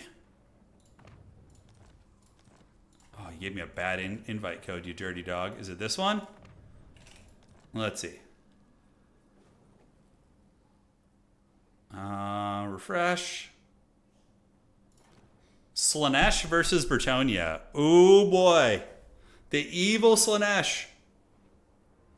I am going to do everything I can, though, with future Total War titles to ensure that the multiplayer is good, you know, that, or at least playable. We did it with this game, you know, like as a community, we all friggin' did it. Like we got a game mode. We get pretty frequent multiplayer patches in this game. Honestly, more than other mainstream multiplayer games. It's still not perfect, but, you know, as a community, I think we've advocated enough for this multiplayer that it gets support now. And we're going to keep doing it. As long as you guys keep hanging around, we'll do it for future titles. We will. We got it. The servers is like my penultimate goal. That's what we really need. If we can get servers for a future Total War title, dude, oh, chef's kiss. EU5 is crazy, not gonna lie. Yeah, I looked at Universalis. I actually went to because you guys told me last stream that Legend of Total War was playing it. So I went and looked at his recent stream he did of it, and I was like, holy shit, that game is like a spreadsheet simulator, dude. I was like, god damn. Like I've just now been mastering the Anno, not mastering, but understanding how to play the Anno games and like, you know, the supply chains, which are simplistic compared to freaking Universalis. That shit looks nuts, dude. Yeah, looks insane. Okay, so Bretonia, Slanesh. Bob, thank you for being a member for 52 months, brother. Thanks for casting the tournament. Here's to 52 more months. That's right. We'll keep it going, dog.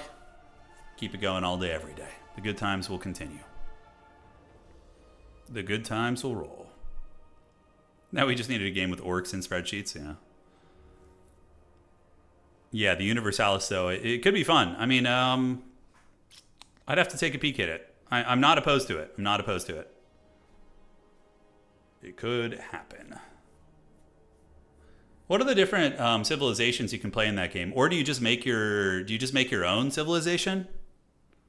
Like, how does it work in Universalis? I think from what I saw, he was playing like an actual historical civ.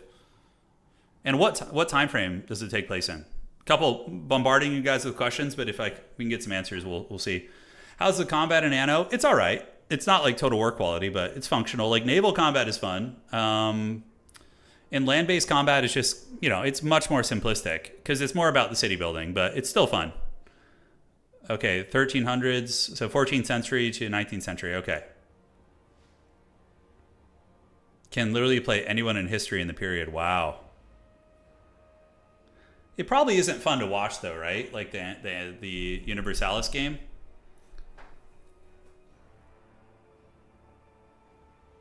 Can you play full Samurai Japan? Oh, there you go.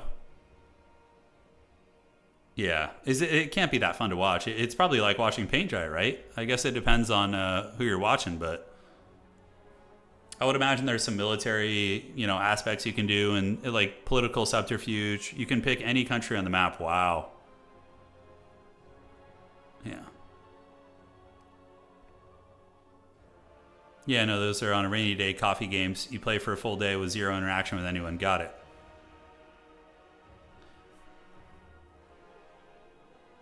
Okay. You're watching 4 different EU5 folks. Nice. Bob, I don't know anything about it. Yeah, you can message me some details about it though.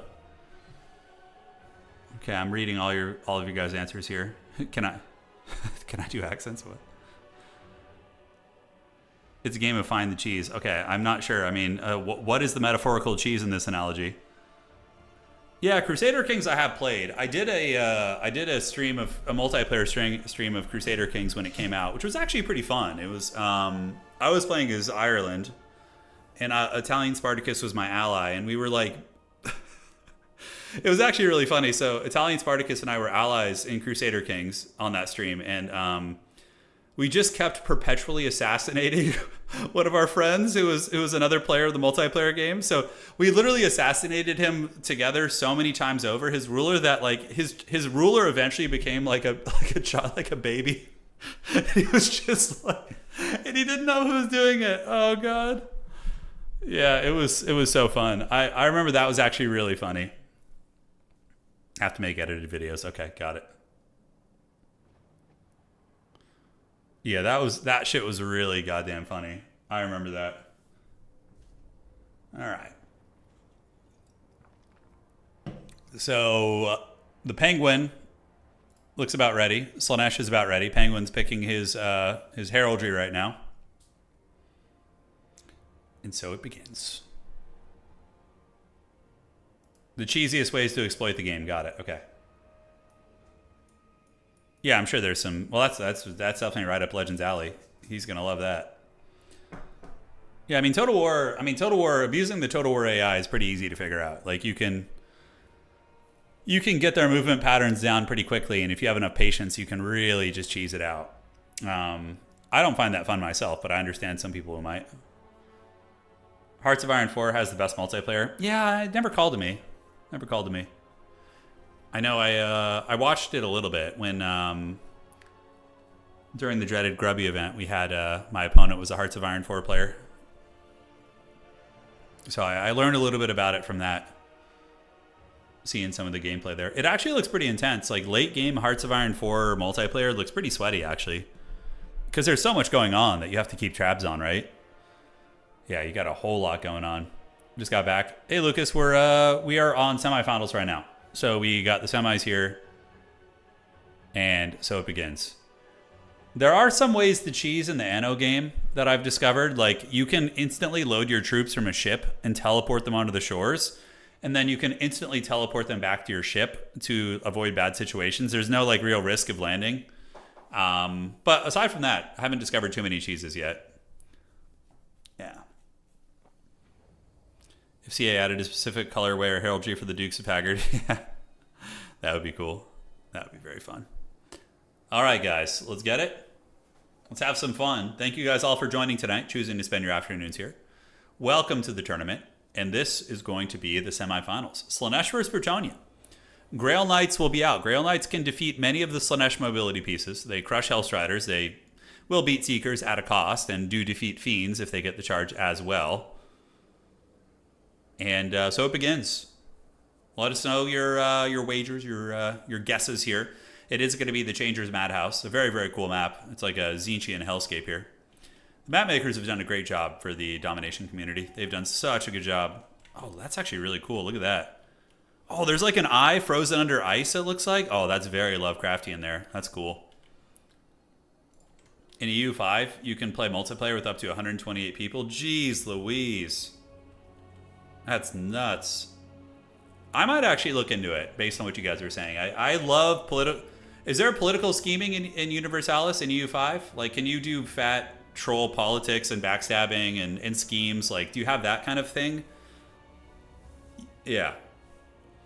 Yeah, there's a StarCraft miniature game coming. Yeah. I'm actually interested. I would make a Terran army for sure. I think it'd be fun. If the game's actually good. It's probably just going to be a cash grab, but if it actually ends up being good, yeah, we'll see. All right, guys, so let's break it down. Talk about Warhammer a little bit here, yeah?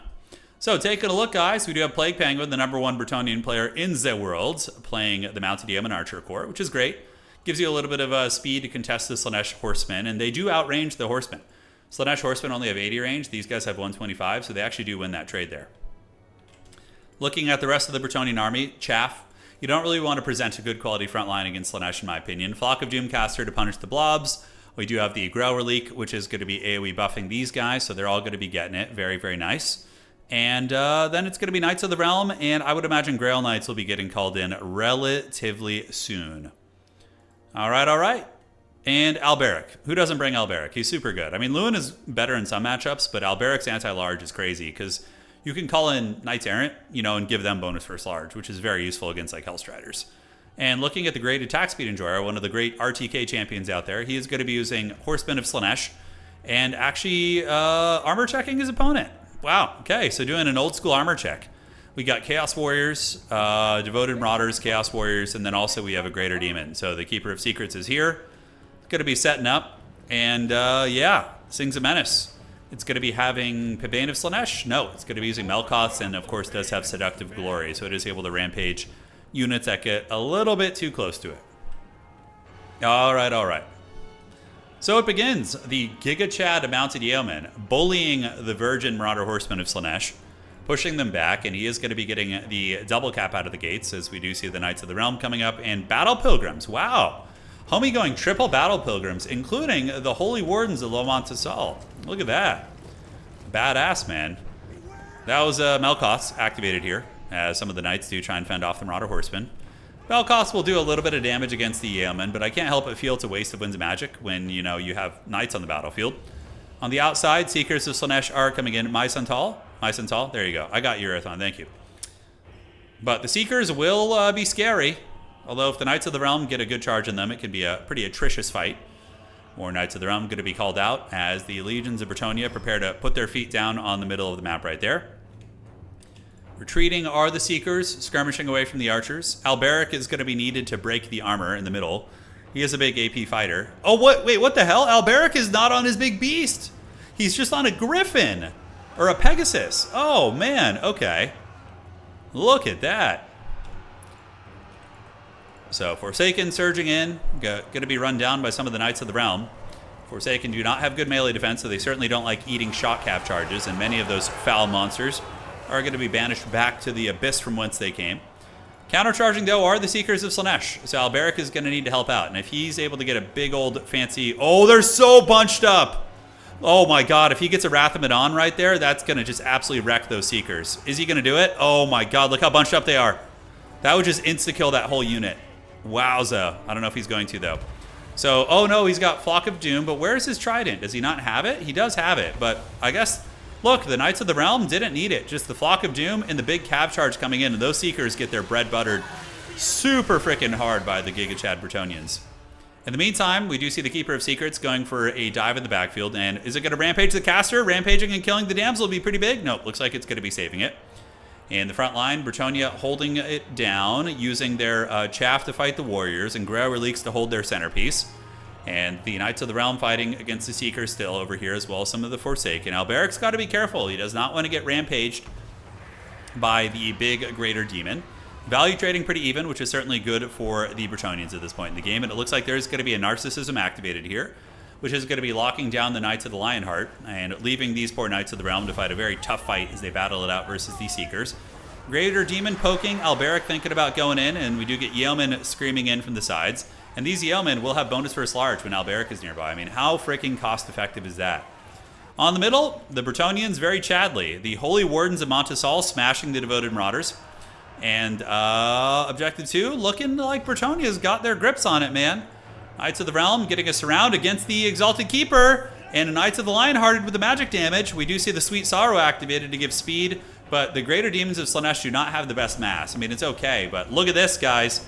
The Giga Chad Bretonnian Knights just surrounding the Exalted Keeper here and doing a bunch of damage. Currently down to 4,000 HP. And the Yeoman Archer is going to be circling nearby. Meanwhile, Alberic chasing down some Forsaken. And some Knights of the Realm, they should hammer right here. And it looks like they do. So they do rally. And you can see the Exalted Keeper really needs some milk right now. Having a terrible time of it. as we do see Plague Penguin pulling a little bit ahead in value. And though the Chaos Warriors are doing well, the Bretonnians are holding firm. They do have the Holy Wardens here. Holy Wardens, even though they're not AP specialists, they still do have a little BVI there, and the Relique, so holding it down. Alberic getting hunted by a lot of Seekers. His mounted Yeoman with bonus first large, and he just barely dodges that one right there as he gets back up in the sky. Yeoman going to get folded up here probably by the Slaaneshi Cab, but going out on their metaphorical shields. I don't think that the Bretonnian nobles actually even gave them shields. Meanwhile, on the other side, Objective 3 is contested, and we maybe see a comeback opportunity for Attack Speed Enjoyer. As the game grinds on, maybe his warriors are going to be able to outgrind the Battle Pilgrims, and perhaps getting a pick out here could change it. Yeah, Forsaken doing good. Seekers as well as regular Seekers. Yep, just all Seekers. Causing some havoc as the Flock of Doomcaster tries to accrue value where it can. And Bretonnia calling in Knights of the Realm, and then also mounted Yeoman to chase down the Skirmishers. And it looks like the middle is getting a little bit sketchy for Bretonnia, guys. Although that demon is very beat up. And this is one thing you need to take into account, is the fact that the Exalted Keeper of Secrets is has a lot of damage done to it. And that damage is all reflected here on the damage value, of course, but if this monster is still effective and running around the battlefield, a lot of the Slaanesh army might actually be healthier than you would think. We do see the Trident Manon coming in, and it is going to be Knights of the Realm getting a beautiful charge into the Chaos Knights. Pure attrition, but look, sandwiching them between devoted pilgrims and big old fat lances. Pretty glorious. Those Chaos Warriors are probably going to be breaking. I mean, as scary and hulking as they are, they still don't want to be getting surrounded and pounded here, right? Slaanesh, though, ninjaing the back objective. Bretonnia is going to have to fight for that one, but Bretonnia needed to bring their relief force over here to help the Battle Pilgrims hold it down. And breaking those Chaos Warriors is quite big. More Forsaken coming in. And Slaanesh does flip the back objective right there. Very nice. And yes, the Exalted Keeper of Secrets can heal, and it has gotten a little bit of healing this game, as the Forsaken do engage versus the Knights of the Realm, and the other Knights of the Lionhearted going to be trying to chase the Seekers. But Seekers are so incredibly fast. 95 movement speed, even when a little bit tired here, or winded. I don't see how a demon would be winded, but, you know, it's all in the ballpark here. So he's still chasing. Alberic going for the kill, actually, on the demon. He still is an anti-large fighter. Not as strong on his little Pegasus here, but he's landing on the ground, and he is going to be moving in. So there he goes. He has landed, and we will see if he can connect with the Keeper of Secrets. If the Keeper of Secrets dies, it's basically GG. It's a big centerpiece. Big cap charge. Melkoth's activated right there, but the Knights of the Realm do get in. And they have that bonus sauce from Alberic, 2,000 HP. We do see some healing from the Feasting on Fear here. Some of the nearby breaking Bretonnians, but he's really, really trying to put the pressure on that Lord. Slaanesh also does lose its grip on their opponent's back objective. It looks like Bretonnia is going to be able to claw this one back, as the Flock of Doom is activated, hitting Devoted Marauders and Forsaken, and the Knights of the Realm getting it done. Look at this. Mounted Yeoman called out, going to be engaging versus the Seeker, so the Seeker is going to be getting 2v1'd, and Seductive Glory here is activated. Rampaging Alberic, as well as the Knight of the Realm. 1900 HP. Alberic makes contact, guys. Very, very nice. Makes contact again. Alberic giving the dirty here to the Exalted Keeper of Secrets. 800 HP. Alberic is whooping on this character. He's really quick on his Pegasus, and he's able to keep up here. And now the Chad Duke of Bretonnia, the Duke of Borderlow, continues to get it done. 800 HP as he keeps hunting the demon. We do see the Seekers get worn down here, and the demon is going to be sitting at 800 HP. Hasn't gotten enough separation. Some of the mobility here could, of course, come across and try and help out. The Chad Battle Pilgrim still fighting it out in the middle. The Growler Leak doing it as well. 800 HP. It does get an acceleration here, but Alberic gets in, does another 200 damage there as Knights of the Realm surge forth for the lady. And here we see the Exalted Keeper of Secrets getting banished. Down goes the filthy demon of Slaanesh. And the Bretonnians look like with that defeat will be, defeating their opponent, will be clinching victory here most likely. Slaanesh is going to, suffer some big penalties on leadership, and the Knights are probably going to start running down the remaining Slaaneshi infantry. Trident Manon going to be activated. There you go. Nailing the Forsaken. Going to be going through into the Chaos Warriors. Man, his Bretonnian player is so good. I mean, Bretonnia against Slaanesh, I think, is... I don't know what the stats look like nowadays. I would assume Slaanesh would obviously be favored, but maybe I'm wrong. Maybe the times have changed, but... Knights Errant, still struggling. Forsaken do have 85 armor, so the Knights do struggle with that a little bit, as we see the Holy Wardens being called back in to reinforce the middle. Alberic going to be trying to help out. Still a lot of Forsaken nearby, but looking at Slaanesh's forces on the battlefield, it's tough. Yeah, I don't think they have much. I mean, we do see some haggard Forsaken here, and what he's trying to do right now is lure his opponent off the objective, which is really, really smart. Charging into another Forsaken unit. Alberic's going to be coming back and across. Attack speed is probably going to call out a Hellstrider here to finish off these Knights of the Realm, or at least try and get them. But Bretonnia is going to be approaching about 1,000 points here, guys. Going to be very, very tricky. And those Knights Errant wavering, getting beaten down. Alberic trying to help him out a little bit. Are they going to go for a triple cap? Probably not a good idea against Slaanesh. Honestly, I think just consolidating your strength on your home point here is going to be the way to do it. And they have been able to hold on to it. Currently, as it stands, we do see the Forsaken getting close to breaking, having been rear charged here a little bit.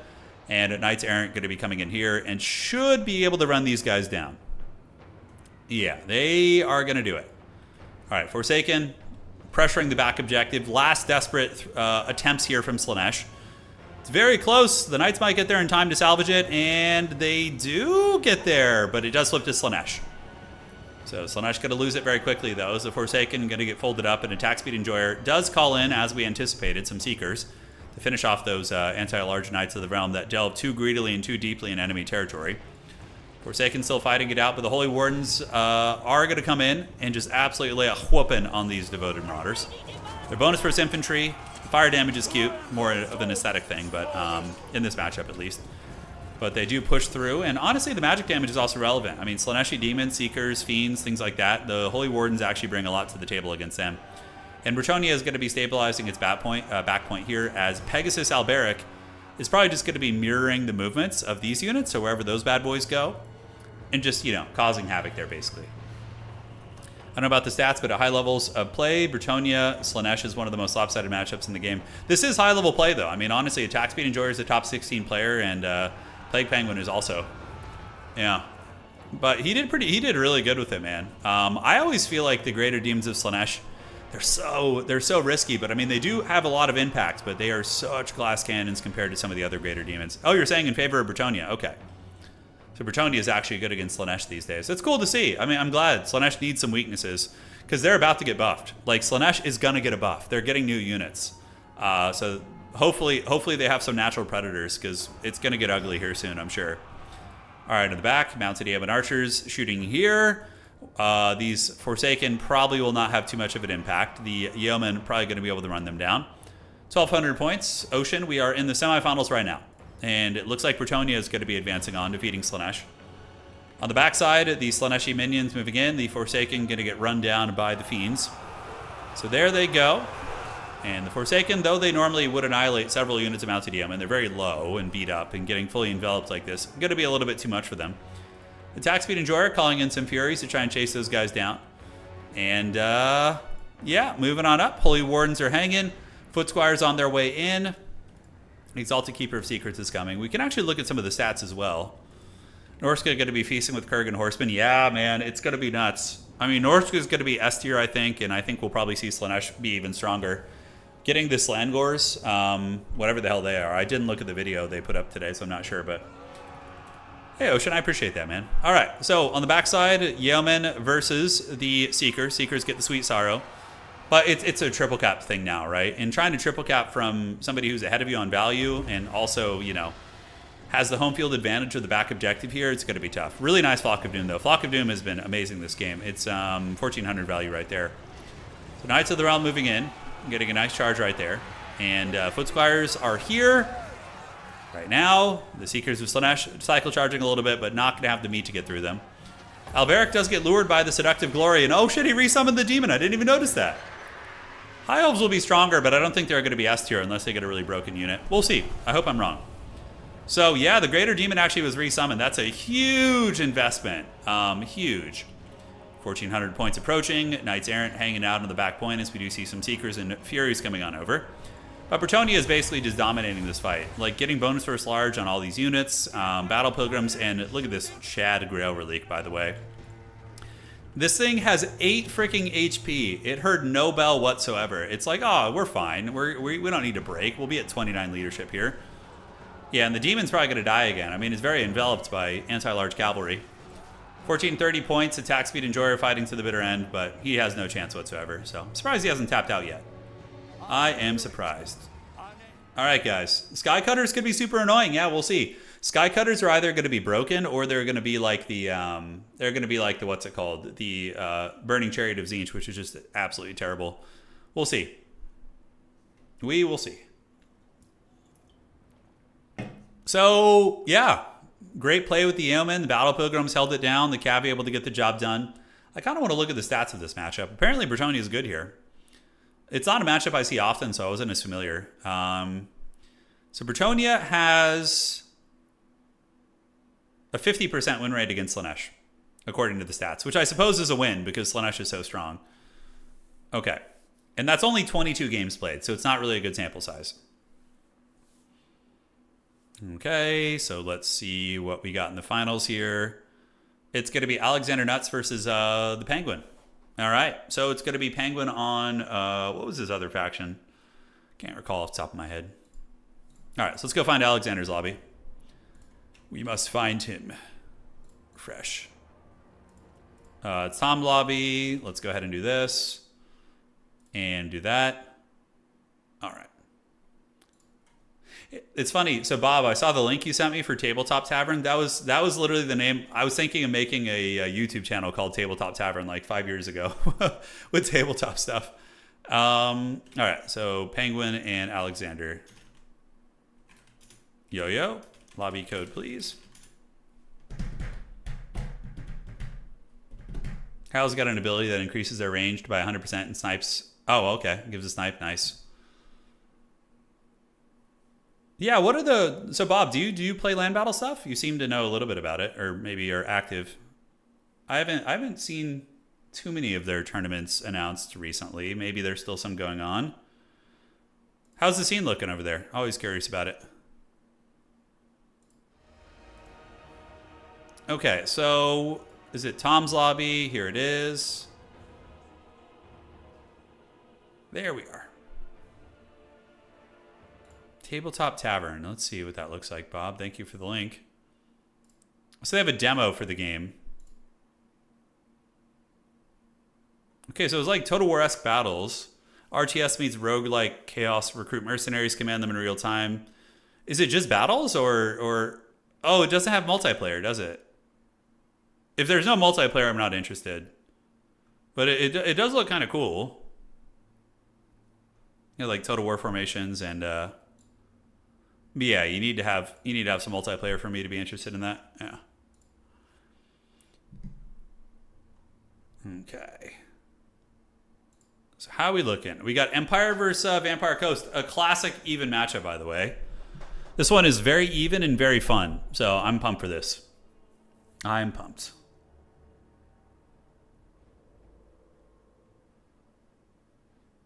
Okay, one sec, guys. I'm going to go refill my water for this glorious finals match, guys. I'll be right back.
All right, guys, back in business. What is going on? And let's do it to it. Oh, okay, so it's going to be Dwarves versus Empire. Okay, interesting. This matchup is really cursed, but it's still winnable for Empire. What Hakon Long Rifles gave Empire a lot more tools in this matchup, so Although they did pick a map which is not great for the Empire. The Blood Grove is kind of small, and dwarves can waddle to the points. Hans and Franz are here to pump you up, yeah. Yeah, all right then. Quit my job to watch the grand finals tomorrow. They are tomorrow, right? No, they're Saturday, dude. Saturday. Don't quit your job. It's Saturday at noon. We have the World Championship for this game. It's going to be the Pinnacles of Sweaty Total War is going to be going down on Saturday, which is going to be very fun. Always cool to see who the top player is at any given time, right? Yeah, I've seen that Mortarion. I think I've seen what you're talking about. I'm not sure. The Mortarion and Plague Marine. Like the bigger toys. Yeah. Are Chaos Dwarves missing any units from tabletop? We can. I mean, it depends on which edition you're talking about. I mean, if we look here, let's look. Hold on. So if we go to Chaos Dwarves, so they have the Prophet, they have the Demon Smith, they have the Castellan. They don't have a Seneschal, but it's like a kind of a negligible difference. A Seneschal is just a weaker version of a Castellan, right? So you have the Tarek, you have the Khan. They are missing this. Yeah. So you're missing the Black Orc War Boss and the Big Boss. You're also missing Black Orcs, because in tabletop they have Black Orcs. Everything here is in the game. Wolf Riders, Dreadquake Mortar, Hell Cannon. Yeah, I mean, you're pretty much got almost everything. It depends on which edition you're talking about too. But yeah, it's they got most of their stuff. Chaos Dwarves never had like a huge roster. Siege Giant is the only noticeable missing Chaos Dwarf unit. Yeah, pretty cool. Keep working with divorce your wife to watch the finals. All right, so Alexander Nuts coming in versus Plague Penguin. How is this going to go down? Let us know your guesses. Who do you guys think is going to get the fat dubs here? It would be cool, yeah, if Chaos Dwarves got shielded Black Orcs, that'd be pretty insane. That would give them like an actual legit solid front line. I mean, Chaos, you have Infernal Castellans, I guess. It would be really redundant, actually. As it currently stands, you have the Infernal Guard with Great Opens and the shield, so it's, I guess, yeah, the redundancy of that is tricky. Because they would just be the exact same thing, but Black Orcs would just be slightly better.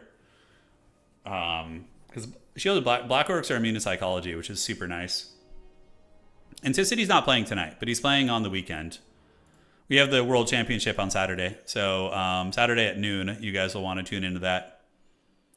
I never played Kill Team, but I do want to get into it. Yeah, I do. I have a full Death Guard army, so I could probably throw together a Death Guard Kill Team. You know, another thing about this tournament that's pretty great tonight is that Bob is hosting the tournament, and I love this graphic. This is like the most haggard shit. This is even more haggard than my thumbnails from the early days. Like just the straight up like square brick paste of putting the Soul Grinder's head on Katarine. And then like this horribly cut out like Kugath JPEG that's like has like 10 pixels being put into Scrag's pot. I mean, this is a masterclass of haggard thumbnails right here. And like the Soul Grinder transposed onto Greasus's head. I mean, it doesn't get much better than this. This is pretty magical. Lucas, it's not an SFT tonight. Yeah, it's a 2-faction tournament, so players alternate between 2 factions every game. That's the idea. Yeah, Bob, absolutely. Graphic design is your passion. Oh, current year, was that you who did that one, or? Hey, I'll have you know I have a PhD in MS Paint. I could show you the evolved MS Paint. I use paint.net for my thumbnails. I used MS Paint from like 2016 to like 2020, and then I evolved when my wife showed me the superior version. Yeah. All right, so let's fire it up, man. Alexander D's Nuts versus Plague Penguin on the Blood Grove. Yeah, I accidentally put single faction. I thought it was a single faction tournament. I should probably change the title, but yeah, it's all good. It's all in the family there. I actually remember the first meme thumbnail I ever did. I think it was I used the Night of the Walking Dead and put like night goblins heads on the zombies. I think is what we did. It was like old school, man. That was like friggin' almost 10 years ago. The AI is taking over. All right, Alexander's ready. Plague Penguin put in between a rock and a hard place here. Will he be able to take down Alexander's dwarves? Hawklands will probably still be used. Yeah, I mean the meta for Empire here is probably like, you know, two Hellstorm rocket batteries, one of which is the ROR.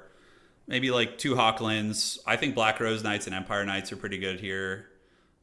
Maybe a grenade launcher or 2. But there's a bunch of ways you can play it as the Empire, so we'll see. Blasting charges just obliterate your infantry. That's like the worst part for the Empire. Yeah, don't worry, Bob. I'll just summon a miner on the stomach. Yeah. Imagine if dwarves got an army ability where they could tunnel under your army and appear on your artillery or something. That would be the most degenerate thing. Oh my god. It'd be evil, dude. Supremely evil. I do wish that like old factions had army abilities. It's kind of annoying how like some factions get them and just some don't. I know that like I think I asked somebody at CA about that once and they're like, well, the newer factions are balanced with that in mind, but I feel like for multiplayer it's not really the case. It's like ogres just get a free fat heal, Slanesh gets like a free snare. Like they don't need that shit, you know? I almost feel like it'd be better to just remove those army abilities from multiplayer. Like, why do some have it and others don't, you know? There's no reason to it. I guess the game is balanced even with that, but... So, ladies and gentlemen, let's break it down. Let's have some fun. I'm going to quit complaining here, and we are going to get the grand finals match going. The Boss Hog matchup of Boss Hog matchups. Maximilianer says, I'll sleep satisfied. Max, why do you hate Hawklands? You're a vampire count player. You don't give a shit about Hawkland long rifles. Just fly fellbats at them and make them guard with expensive cavalry against your 300 gold unit. Drop zombies on their head, you know? Is it because you play a different faction that suffers against Hawklands that you don't like them? Supposedly they're baked in army balance. Yeah, I don't buy that. the Dowie menace from the deeps. The Dowie menace from the deeps, yeah. Yeah, I think like I would, if I was in charge of design, I would give every army and multiplayer abilities. I would like, you know, but they would be like tame. It would be like, you know, the Empire could get like a 4 Sigmar where like, you know, a unit gets like 10% ward save and some leadership for like 30 seconds, right? Like something small like that to like turn clutch fights, and I think there's a lot of fun stuff. Oh, it's playing elf factions where you hit them. Yeah, Hawklands are really good against elves. Yeah. All right. Oh, my God. Alexander loves his Mass Vanguard dwarves. Just rubbing his fat dwarven meat on his opponent's face right away. On this map feels really bad for the Empire. I don't know how Penguin got picked into this one, but... yeah, so Mass Miners, some with blasting charges. We do have Rangers with great weapons to deal with heavy cav. Grim Delvers, a Dwarf Lord, and on the flank... Dude, he's instantly going to triple cap Plague Penguin. This is such pain. I don't see how Penguin wins this. We do see he's got Hawkland long rifles, which are really good against dwarves, but on this map, I don't know. The dwarves are going to be in his face in like 2 seconds. We have a Metal Caster and we have Boris Todbringer on a Griffin. I don't see how they win this. I'm going to be very impressed that Penguin pulls this out, because this map is so bad, and his build is like just asking to get stuffed here, you know? It's going to be tough. Yeah, Volkmar gets some play, Ragnarok. He's not, like, useless, but he's definitely fallen out of meta favor. Empire, Boris Todbringer is probably the most meta lord for the Empire. Regenerates, has leadership debuffing, a great fighter. You know, what's not to love? All right, so the Hawklands are going to open up, but they're just shooting at shithouse 300 gold units, right? And the friggin' swordsmen are not going to hold long at all. Like, if the Empire wanted to play this way, it should have deployed everybody in this corner. I mean, they don't know where the dwarves are deploying, though, to be fair. So Toddy's going to move in, and the Empire is going to be like, oh god, I have to deal with the dwarves in my face already with this Mass Vanguard build. So 1 unit of blasting charges is being taken offline by the Hawklands, and that's the idea of the build, is basically, oh, dude, Alexander with the Grim Delver ambush. Oh, and he's marked by Althar too. Ouch, dude. Ouch. That is so cursed. And really, the map is the big problem. I don't know if they're using map pick and bans tonight. If they're not, then this was just cursed for the Empire for sure. The bigger the map, the better chances the Empire have. All right, so on the outside, we do see Swordsman going here. Boris Todbringer's got to be really careful. He just got freaking melted, dude. Empire Knights moving in. Swordsman forming ranks, trying to, you know, screen out for the Hochland long rifles, which are going to be forced back into the bushes. Toddy trying, but dude, he's got to be careful. The Hochlands, not Hochlands, but the Grimdelvers are just creeping after him right now. He's losing a lot of HP. He's going to be retreating back into the woods. And here we do see the silver bullets shooting and Hochland long rifles here. And the Empire trying to contest this outside point, which I like this. I actually like this grenade launcher play out here. It's going to be pretty devastating against the dwarves. So far, Alexander getting a lot of value. And dude, he's just waddling after him right now, dude. Moving up are the Rangers. Rangers getting in range of Hochlands. Hochlands only have 20 armor. They're incredibly squishy. The Hochlands need to be retreated through the woods, run all the way through here, and reroute their path up there. That's the only chance that they're going to still provide value. If they stand and fight, they're just going to get obliterated. So one long rifle shooting into the Grimdelvers here. Toddy trying to get a terror route on the miners back in the woods. Peleg Penguin does kind of forget about these guys for now. Value favoring the dwarves here, as the Rangers going to be moving up. And yeah, looking very, very bad for the Empire. Now we get Iron Drakes and Trollheimer torpedoes, which are a great counter against the grenade launchers. So good tech here by Alexander Nuts. He is going to be blasting these guys down. And the dreaded Dowie Tide continues moving. That's for sure. Yeah, so on this map, playing against dwarves, you probably would need to play like a mass mobility build. I'm not even sure how you would go about it, because great swords just get plowed by rangers with great weapons and by blasting charges, so you can't really utilize them in the mainline fighting. Empire Knights do get into the backfield, but Ulthar's Raiders are pretty good fighters, actually. They'll be able to turn around, and I wouldn't be surprised to see Penguin tap out soon. It's looking really bad for him. So here we see Swordsmen battling versus Dwarf Warriors, and Swordsmen are going to lose that fight probably. Although the grenade launchers break, and they break at the same time. Pretty funny. But yes, 2 cav units coming in to try and close them out. And Penguin is doing the best he can to reroute his Hochlands here. So he's moving. Boris Todbringer has gotten a lot of healing. There is going to be another bombardment going down. So here it comes onto the Rangers. There they go. Nice and juicy right there. Not a lot of damage though. Dwarves do have good inbuilt spell resist. The Hochlands have reformed the ranks. Some of them scurrying through the woods. Swordsmen being sent forward, but only going to be meeting their doom at the hands of the Dowie here. So it looks like Marked by Ulthar is activated. And are they going to shoot? Looks like Grimdelver's going to draw guns. Blasting charges coming in, melting some HP, and Grimdelver's actually being misclicked into melee there. So, yeah, bit of a mistake, but not the end of the world. So, we do see the Iron Drakes getting attacked, but Slayers immediately are called out to help those bad boys. As the Empire is able to secure a point here, that is for sure. Hochland still unleashing. If anybody can find a way back into this game, it is going to be Plague Penguin. But it's going to be really difficult, man. I mean, he is so far behind on points and down on value. I mean, when you're down on every metric, so incredibly tough, man. All right, Slayers cruising up. Iron Drakes unleashing salvos of fire. People forget how hard it is to kill frickin' Iron Drakes. They have insane base leadership and 125 armor. I mean, come on. 85 base leadership is nuts. Swordsmen versus Slayers. Going to try and target them where they can. And it looks like the Empire might try some cab play, like trying to get a couple Empire Knights into the backfield to mess things up here. Knights of the Black Rose are a very good choice against dwarves. You can use them to dispatch any low-tier dwarven infantry. With their bonus versus infantry and high melee defense, they take very little damage in the process. So coming across, we do see the Empire Knights encircling. Grimdelvers are very low, so the Empire Knights might be able to get in there. And maybe Toddy can get in and help with the Rangers. We'll have to see. He's going to have some miraculous plays to get in this game, man. Knights of the Black Rose, clean those guys out. Looks like they're going to be trying to alpha strike the dwarf army right now. Empire does have one objective, but not for long. Dwarves are coming with armor right there, so those guys going to be moving in. As the Empire Knights surge in from both sides, we do see Todbringer landing right there, getting some goodies. There they go, and another charge right there as well. Knights of the Black Rose getting in, honestly, about as good of an alpha strike as you can get from the Empire. Folding up the Ulthar's Raiders, breaking the Rangers, getting a lot of kills, and the Slayers are nowhere in sight. And the Hochlands, he did exactly what we talked about. He's maneuvering the Hochlands to their new home, which is going to be this side of the map. Hochlands are a pretty hard counter against Iron Drakes in just a straight-up fight, so if he can get those guys online, there was map ban, so maybe he didn't know the map. Yeah, could be. Could be. What were the other choices for maps? If you don't mind checking, and just type them in chat. We can talk about that a little bit. All right, so the big Cav Hammer doing good. I mean, Plague Penguin's pulling value back. Plague Penguin is one of the best cavalry players in the entire world. Very good with his Cav units. So he could definitely do some work. And look, maybe he can get a mobile Death Star and start bouncing between the points and kind of drag the dwarves through the mud. We're going to have to see. On this side, Black Rose Knights do get called in. Nice Searing Doom, nailing the chaff units here. And the Black Rose Knights are dispatching. Hawkland setting up shop, mowing down these advancing dwarf warriors. And the Metal Caster going to be creeping over there as well.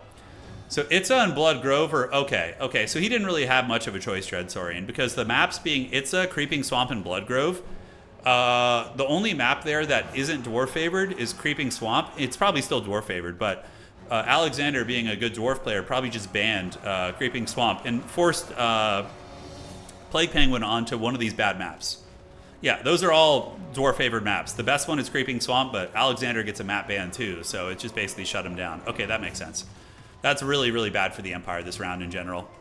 All right, so Black Rose Knights moving into Battle Slayers out, but the Empire is able to use its Boris Todbringer Hammer, and Toddy is fully healed from his wounds, by the way, to try and ninja this outside objective. Grenade launchers coming in, and man, Plague Penguin is such a scrapper, dude. Despite being so massively behind against in such a cursed matchup, he's really, really going for it.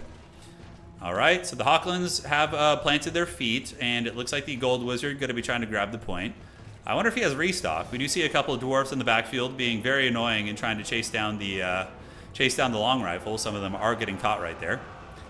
Will he be able to get ground here? Look at that mass rout going down. A lot of dwarves are fleeing the scene here, but they're just going to call in waves and waves of chaff units. That is very tricky to deal with. The Empire really struggles to deal with dwarf chaff. A greatsword pick at this point in the game could be okay. Call in. But nice archer fire from Alexander. He's able to get 2 archer units to just unleash on these grenade launchers. But at least the Empire has some points on the board. They are getting something. This objective is being held by the Empire too, so the Empire does have a double cap. Black Rose Knights doing what they can, while Free Company Militia are being called out with their floppy hats, and they're turning and shooting at the Slayers. Shooting Slayers in the back, of course, will mitigate their shields that they do have. Their axes, which they use as shields. Yeah, it's best of 1. Yeah, these quick tournaments are usually best of 1 all the way through, so... But every player is guaranteed 6 games, so you know you really get to work for it here. Outriders with grenade launchers being tar-pitted by Slayers and also shot by the Rangers, but the Empire does manage to have a double cap, but the Dwarves can easily just 1-on-1. Plague Penguin is scrapping back a little bit on value, but still down by about 2,000, give or take, which is quite tough. But remember, a lot of the value the Dwarves have is tied up in Boris, and Boris was able to heal to full health. And the Dwarves looking a little bit raggedy right now, actually. Are the Dwarves just going to send 1 million mouth-breathing Dwarf Warriors and Miners onto the middle objective? I think that's going to be the case. That is for sure. And yeah, the Dwarves failing to capture this objective and moving off it could actually give Penguin a chance in this game, because if they had had that, the points would be like 1,100, 1,200 right now. But Alexander forgot to capture this point. Oh, okay, we just have to finish it. Okay, sorry. It was there, but we lost it. It was like tears and rain. Season finals, the World Championship is this Saturday. Yeah, at noon, Pacific time. So you'll see it then. It'll be the top 4 in the world playing. So on the outside, grenade launchers and heavy cav tar-pitting the Dwarven Lord. The Dwarves do have a lot of raggedy units on their way back in. Grenade launchers rallying on the edge of the battlefield. Definitely can put some work in there. And yeah, the Empire is still fighting in this game, guys. They're still scrapping, but the Dwarf tide with Slayers and Chaff units. It is so incredibly annoying to deal with. I can tell you as somebody who has mained to the Empire since Warhammer 2, basically, it is a pain. It's so difficult to deal with them. So Toddy, as well as the Empire Knights, getting some good value, trying to ninja the middle objective. Gold Wizard and Cav finally finishing off the Iron Drakes here. Meanwhile, on the side, we do see Objective 3 is going to be retaken by the Dwarves, and they have the middle objective and are also threatening the outside objective with the Dragonback Slayers. Grenade launchers come in. Grenade launchers are a good counter against Slayers. They could definitely put a lot of hurt down on them. Black Rose Knights cleaning up chaff where they can, and the Hawklands finally get bullied into the corner of the map. This is a big loss. Losing your firing line, which still has good ammo, as the Empire, is quite painful indeed. Using Demogryph Knights with lances is actually pretty solid too. A lot of neat tricks you could do. All right, Black Rose Knights trying to fight it out, but I think despite a valiant comeback effort from Plague Penguin, the Dwarves are just getting their big stuff, their big short feet here. Well, I bet their feet are actually kind of massive for their size. I don't know. Dwarves do have those freaky proportions. But Miners moving in, going to take that objective. Middle objectives for Dwarves, outside objectives for Dwarves. The Empire does have some cav there, but Slayers are going to counter all these units. And we do see Lance Demogryph Knights out, which is a good call. They're very good against Dwarves in the late game, not in the early game. But late game, a Demogryph Knight Lance call-in is excellent at clearing those guys out. Excellent. Okay, so I think that is game blouses.